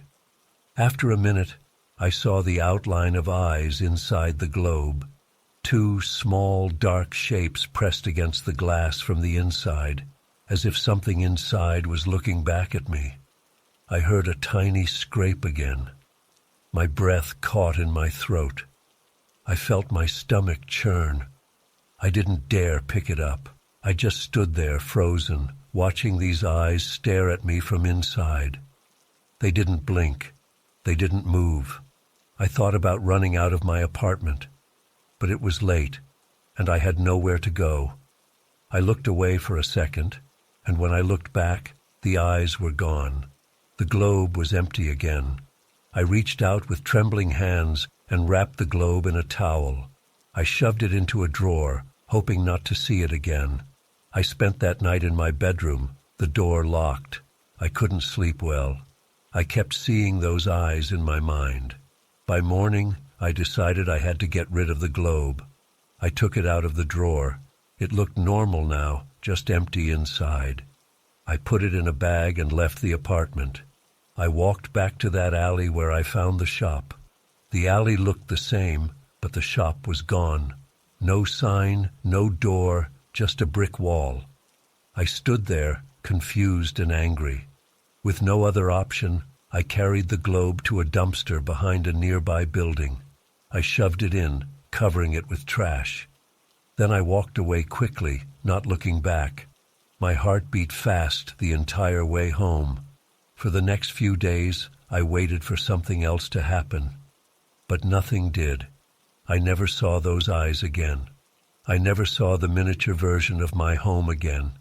I never found that shop.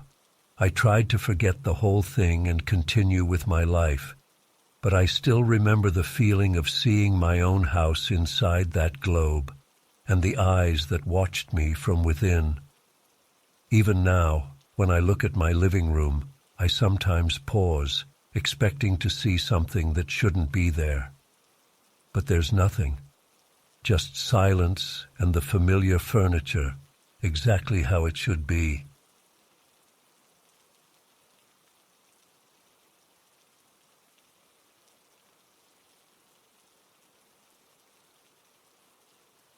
Remember the day we arrived at the cabin. It was late afternoon, just a week before Christmas. The roads were covered in snow. The sky was gray. My wife Karen sat in the passenger seat, quiet. Our two kids, Melissa and David, were in the back, tired from the long drive. I parked the car in front of the cabin. It looked old but solid. A small porch, 2 windows, a chimney, surrounded by trees and a layer of undisturbed snow. We got out, unloaded our bags, and carried them inside. The interior was simple, a living room with a fireplace, a small kitchen, 2 bedrooms. The floor creaked. The windows rattled when the wind blew. It felt remote. No neighbors, no nearby roads, just silence. We settled in. I started a fire in the fireplace. Karen unpacked groceries. The kids explored their bedroom, complaining a bit about the cold. The cabin's heating system worked, but it wasn't strong. I adjusted the thermostat. The wind outside picked up, and I heard branches scratching the roof. Later we ate dinner. Afterward, we played cards by lantern light because the overhead bulbs were dim. We laughed a little. We wanted a quiet Christmas away from the city. That night, after we put the kids to bed, Karen and I sat on the couch. We heard a soft sound outside, footsteps in the snow. I looked out the window. It was dark. The porch light was weak. I saw no one, just endless trees and snow. I told Karen it was probably an animal, maybe a deer. She nodded, but her face looked tense. We went to bed. I tried not to think about it. The next morning I checked outside. No footprints, just a smooth layer of snow. That was strange. I know I heard something, but I kept quiet about it. I didn't want to scare the kids. We spent the day playing in the snow. We built a small snowman. We took a short walk in the woods, not too far. It was peaceful. In the afternoon we had hot cocoa inside. The cabin felt cozy, if a bit quiet. That night I heard the footsteps again. This time, closer, right outside the bedroom window. I got up, opened the curtain. Darkness, snow, nothing else. I opened the front door and shone a flashlight around. No footprints, no marks, just untouched snow. The wind made me shiver. I went back inside and locked the door. Karen asked what it was. I said I didn't know. We tried to sleep, but I could see she was worried. My heart was pounding, but I pretended everything was fine. Over the next few nights, it continued. Every night, footsteps in the snow. Always soft, always faint, but always there. I woke up at random times, hearing that crunching sound. I checked the windows, the door, everything locked, everything still. No sign of anyone. The kids complained they heard something too, but I told them it was probably animals. They believed me at first. One night, I decided to stay up late and watch through the window. I sat in the dark living room, a blanket around me. The kids were asleep. Karen was in bed. I kept the lights off so I could see outside better.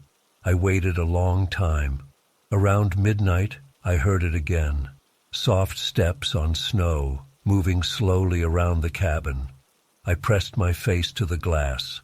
I saw only the faint outline of trees. The sound moved around to the back of the cabin. I rushed to the kitchen window, looked out. Still nothing. I opened the back door a crack and listened. The sound stopped. I shone my flashlight. No prints, just clean snow. I felt a chill run through me. I shut the door, locked it. I didn't wake Karen. I didn't know what to say. The next day, I was on edge. I walked around the cabin, looking for any signs of tampering. The windows were old, but locked. The doors were solid. I checked the chimney. Nothing unusual. The kids sensed I was tense. Karen asked if something was wrong. I said I was just tired. I didn't mention the footsteps again. Another night the sound came again, but this time it was inside. I swear I heard footsteps on the wooden floor in the hallway. I sat up in bed, heart pounding. Karen woke up, asked me what was wrong. I held a finger to my lips. We listened. Soft creaking in the hallway, as if someone was walking slowly. I got up, grabbed my flashlight, and opened the bedroom door. The hallway was dark. I moved quietly, checking the kids' bedroom. They were asleep. Nothing else. No one there. I felt my stomach knot up. I locked every door and window again, double-checked everything. Karen stood behind me, pale and silent. We tried to act normal the next morning. The kids were excited about Christmas. It was only a couple of days away. They wanted to decorate the tree we found in the corner of the living room. The cabin's owner had left some old decorations. We hung them up, trying to keep busy. But I noticed Karen jump at small noises. I felt my own heart skip whenever I heard the wind. The quietness around the cabin felt heavy now. That evening, after dinner, I decided to tell the kids that if they heard any sounds at night, it was just the wind or settling snow. They nodded, but they looked doubtful. They weren't stupid. They knew something was off. I promised Karen I would stay up again and keep watch. She held my hand, her fingers cold and sweaty. I waited in the living room with all the lights off, just like before. Around midnight, I heard the footsteps outside again. Crunch, crunch, slow and steady. I froze, listening. Then they seemed to fade. A moment later, I heard a faint creak in the hallway. My mouth went dry. I rose slowly and stepped into the hallway. I could barely see. I had my flashlight off because I didn't want to give myself away. The air felt cold, even with the heater running. I heard a soft step behind me, turned quickly, shined the flashlight. Nothing. Empty space. I whispered, "Who's there?" No answer. I checked the kids' room, still asleep, undisturbed. I checked the front door, locked. Back door, locked. Windows, locked. No footprints outside, just the same untouched snow. I felt sweat trickle down my back. This made no sense. The next day, Karen wanted to leave. She said it wasn't safe. I argued that it must be our imagination or some trick of the wind, but I knew that wasn't true. I just didn't want to pack up and drive in the snow again. It was Christmas Eve. We promised the kids a holiday in the cabin. Karen looked at me with wide eyes. I felt guilty. I said we'd leave tomorrow, after Christmas morning. She agreed, reluctantly. That night, Christmas Eve, the atmosphere felt thick with tension. We put the kids to bed early. We said Santa would come. They looked uneasy but nodded. Karen and I sat by the fireplace. We didn't talk much, just listened. The wind outside had died down. It was strangely silent. Around midnight we heard it again, footsteps outside. This time Karen grabbed my arm, trembling. I stood up and walked to the window. Just darkness, no movement. But the sound continued, moving slowly around the cabin's perimeter. I unlocked the door and stepped outside onto the porch, shining my flashlight. I needed to prove to myself that something was out there. The air stung my face. I scanned the snowy ground. Perfectly smooth, no footprints. Yet I still heard them, crunching snow under invisible feet. My heart raced. I backed inside, locked the door, and leaned against it, breathing hard. Karen looked at me, tears in her eyes. I shook my head, no idea what to say. We went to bed, not that we could sleep. We lay there, listening. Around 2 a.m., footsteps inside the cabin again. Faint creaks on the floor, as if someone paced the hallway, entering the living room, then circling back. Karen clutched my hand. I got up, flashlight in hand, and stepped into the hallway. I followed the sound. It always stayed just out of sight. I felt my legs shaking. My throat was dry. I whispered to it, begging it to stop. I received no answer. Eventually, the sounds faded. I returned to bed, exhausted. Karen tried to comfort me, but we were both on the edge. I stayed awake until dawn, dozing off now and then. When morning came, I realized it was Christmas. The kids were excited to open their small gifts. We forced smiles and acted normal. They noticed we were jumpy, but they tried to enjoy the moment. By late morning, the footsteps hadn't returned. I felt relieved. Maybe it was over. I asked Karen to start packing. We would leave after lunch. I stepped outside to warm up the car. The snow was still deep, but the car started. No problem there. I looked around the cabin. Nothing strange, just quiet trees. I walked around once, just to be sure. No footprints, no tracks. Everything looked peaceful. I went back inside. The kids played with their new games. Karen packed our clothes in a suitcase. I made a quick sandwich. Everything felt almost normal. I tried to ignore the past nights. I wanted to get out of there. I checked the locks on the doors one last time, preparing to load the car. That's when I noticed the front door. It was slightly open, just an inch or two. I knew I had locked it. I remembered clearly. I flipped the bolt. Now it stood ajar. Cold air drifted in. I swallowed hard, heart pounding again. I called Karen. She rushed over, saw the door. She asked if I had opened it. I said no. The kids came over, curious. I told them to stay back. I stepped outside, looked around. Nothing. Just that smooth layer of snow. No footprints leading to or from the door. I stepped off the porch, shining my flashlight even though it was daylight. I don't know why. I guess I just needed to see better. The snow sparkled under the weak sun, empty. I turned back to the cabin. Karen watched me from the door, eyes wide. We quickly loaded the car. I told the kids we were going early to surprise some relatives. They complained a bit but didn't resist. We didn't say goodbye to the cabin. We just drove away, wheels crunching the snow.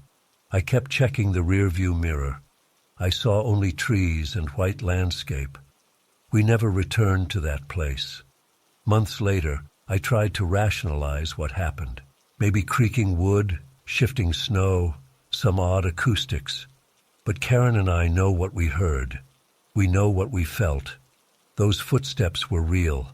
They circled the cabin night after night, without leaving a single mark. They followed us inside, moving room to room, never revealing themselves. And on Christmas morning, the door we had locked stood open, as if letting something in or out. I still feel uneasy thinking about it. I remember the silent moments between those sounds, the tension, the fear in Karen's eyes, the confusion in my mind. I remember the kids' worried faces when we left. I can't explain it. I only know that the silence of that place wasn't empty. It held something we couldn't see, and I'm glad we left when we did.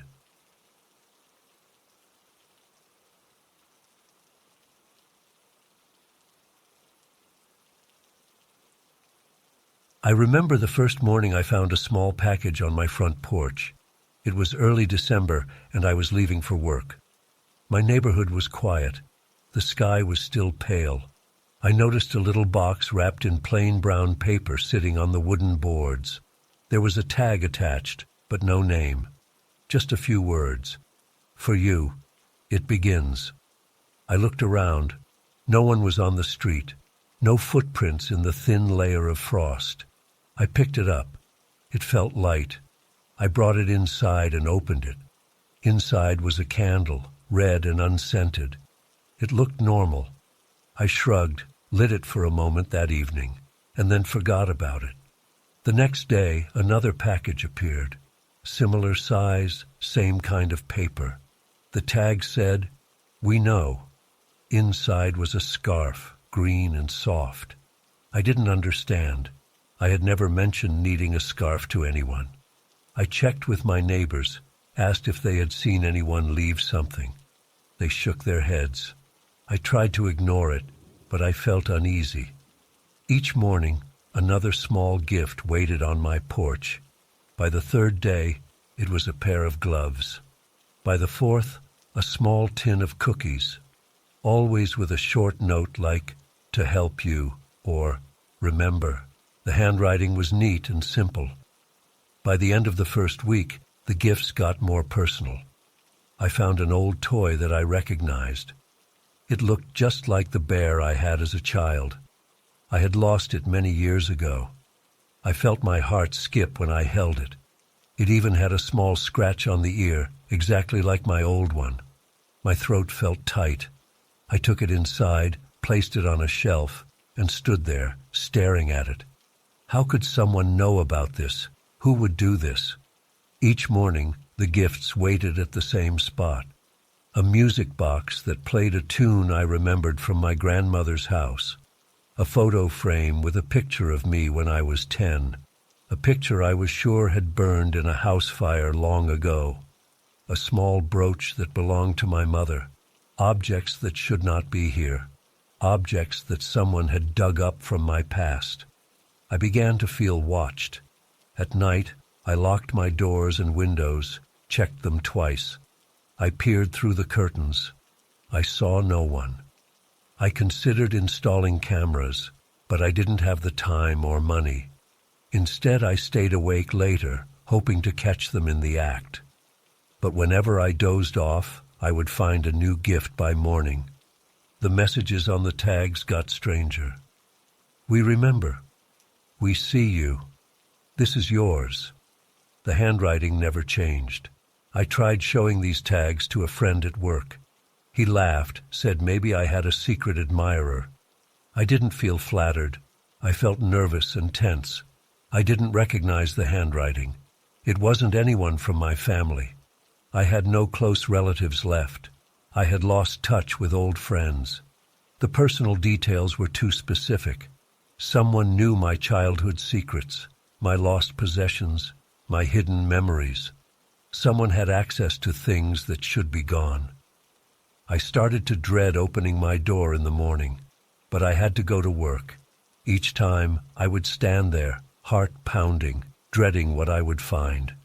The gifts kept coming. Old letters I wrote as a teenager, a keychain I had in college, even a small lock of hair tied with a ribbon that I swore I had kept in a journal years ago. Each item dragged me deeper into my past. I felt exposed, as if my life was laid out in front of a stranger. I tried staying up all night, watching through the window. I turned off all the lights, sat on the floor behind the curtain, and stared at the porch. My eyes burned from lack of sleep. Around 3 a.m., I went to the bathroom for a minute. When I returned, a new box was there. I ran outside, heart racing, looked up and down the street. Nothing. Just silent houses, dark windows, no footsteps in the frost. I considered going to the police, but what would I say? Someone keeps leaving me gifts from my past. No threats, no damage, just weird messages. It's not exactly a crime. Still, it felt invasive. Each new object made me more uneasy. The notes sounded like someone mocking me. We know who you are. We remember your promises. We watch from close. I tore the tags up and threw them away, but it didn't help. As Christmas approached, the gifts piled up in my living room. I didn't know what to do with them. Throwing them away felt wrong.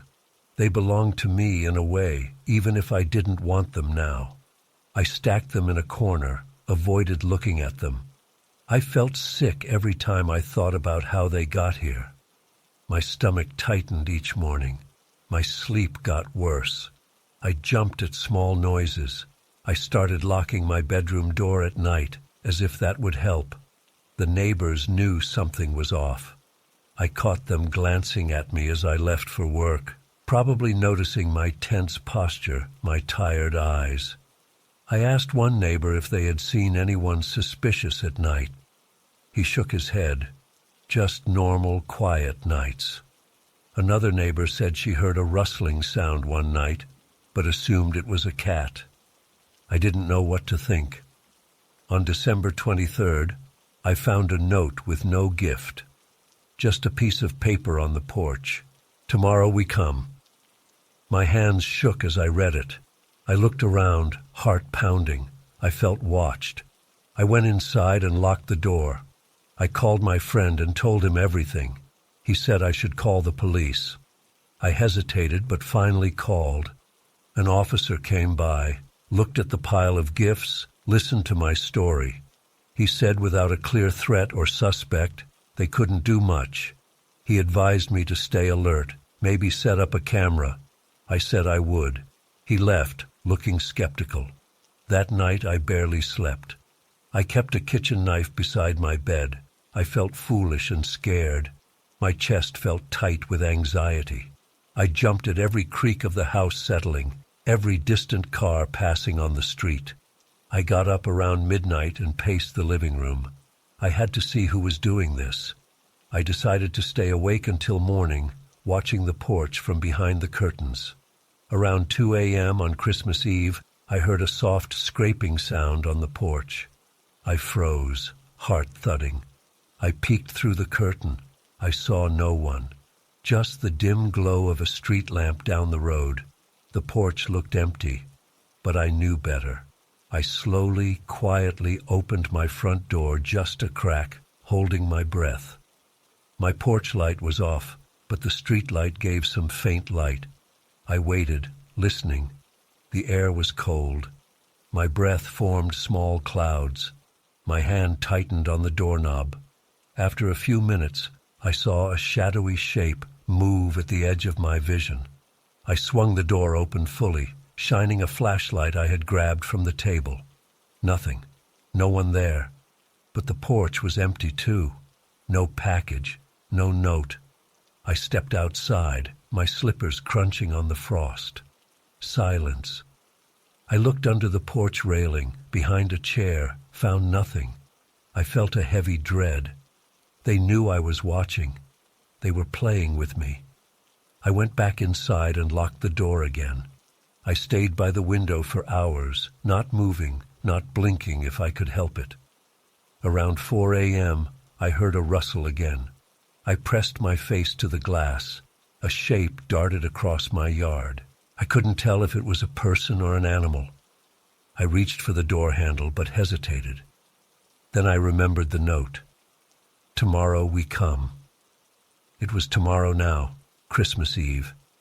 Maybe they would appear at dawn. As the sky lightened, I felt my eyes droop. I had barely slept in days. My body ached. Suddenly, I heard a soft thump on the porch. I snapped fully awake, pulled the curtain back, and saw a box. Large this time, not small like the others. My stomach clenched. They had placed it right under my nose. I grabbed my flashlight and the knife from the kitchen. I opened the door slowly. The air stung my face. The box was wrapped in the same brown paper, tied with twine. A single tag read, "You shouldn't see us." I dragged the box inside, heart pounding. It felt heavier than the previous gifts. I set it on the kitchen floor. I considered calling the police again, but I was desperate to know what was inside. My hands shook as I untied the twine. I ripped the paper off. Underneath was a plain cardboard box, no markings. I cut the tape with the knife. Inside, I found layers of old newspaper. I dug through them, hands shaking. Finally, I reached something solid. I pulled out a small framed photograph. It showed me as a child, standing next to my parents on a snowy Christmas morning. They had both passed away years ago. This photo had been lost, yet here it was. Behind the photo, an old necklace my mother used to wear, also lost. My eyes watered. I kept digging. More items from my past, things I never thought I'd see again. A lock from the old family home, a letter my father wrote, some childhood drawings. At the bottom of the box, a folded note. I opened it. "We gave you everything you lost. We know you want to remember. Now you do. But you broke the rule. You shouldn't have opened the door early. You shouldn't have tried to see us. You shouldn't have looked." My blood ran cold. I stood up, dropping the note. I rushed to the door, locked it, slid the chain across. I closed the curtains on every window. I didn't understand what rule I had broken. I felt exposed and foolish. I paced the house, holding the knife. The silence pressed in on me. I wished I had someone here. I thought about driving away, leaving everything behind. But my car was parked outside. I'd have to go out there. I waited, heart pounding, unsure of what would happen next. Hours passed. The sun rose fully. Neighbors walked by, heading to family gatherings. I peered through a small gap in the curtains, saw them chatting, smiling. I felt separate from that normal world. I was trapped in a strange game I never asked to play. At noon, I decided to run for it. I grabbed my coat, keys, and purse. I stood at the door, listening. Silence. I took a deep breath, unlocked the door, and pulled it open. The porch was empty, no new gift, no sign of anyone. I stepped outside, forcing myself to stay calm. I made it down the steps, across the yard, to my car. I got in, locked the doors, started the engine. My heart was pounding so hard I could hear it. As I pulled away, I glanced back at my porch. I saw a small piece of paper fluttering on the railing. I couldn't read it from the car, but I knew it was another note. I didn't go back for it. I just drove. I left the neighborhood, the city, everything. I headed for a friend's place out of town, somewhere safe. I turned on the radio to distract myself. My hands shook on the steering wheel. I never found out who left those gifts. I never understood how they got things from my past. I stayed away from my house for several days. When I finally returned, the porch was empty. No notes, no packages. Inside, the items were still stacked in the corner, including the last box. Nothing had changed. I packed them up and stored them in the attic, not wanting to look at them again.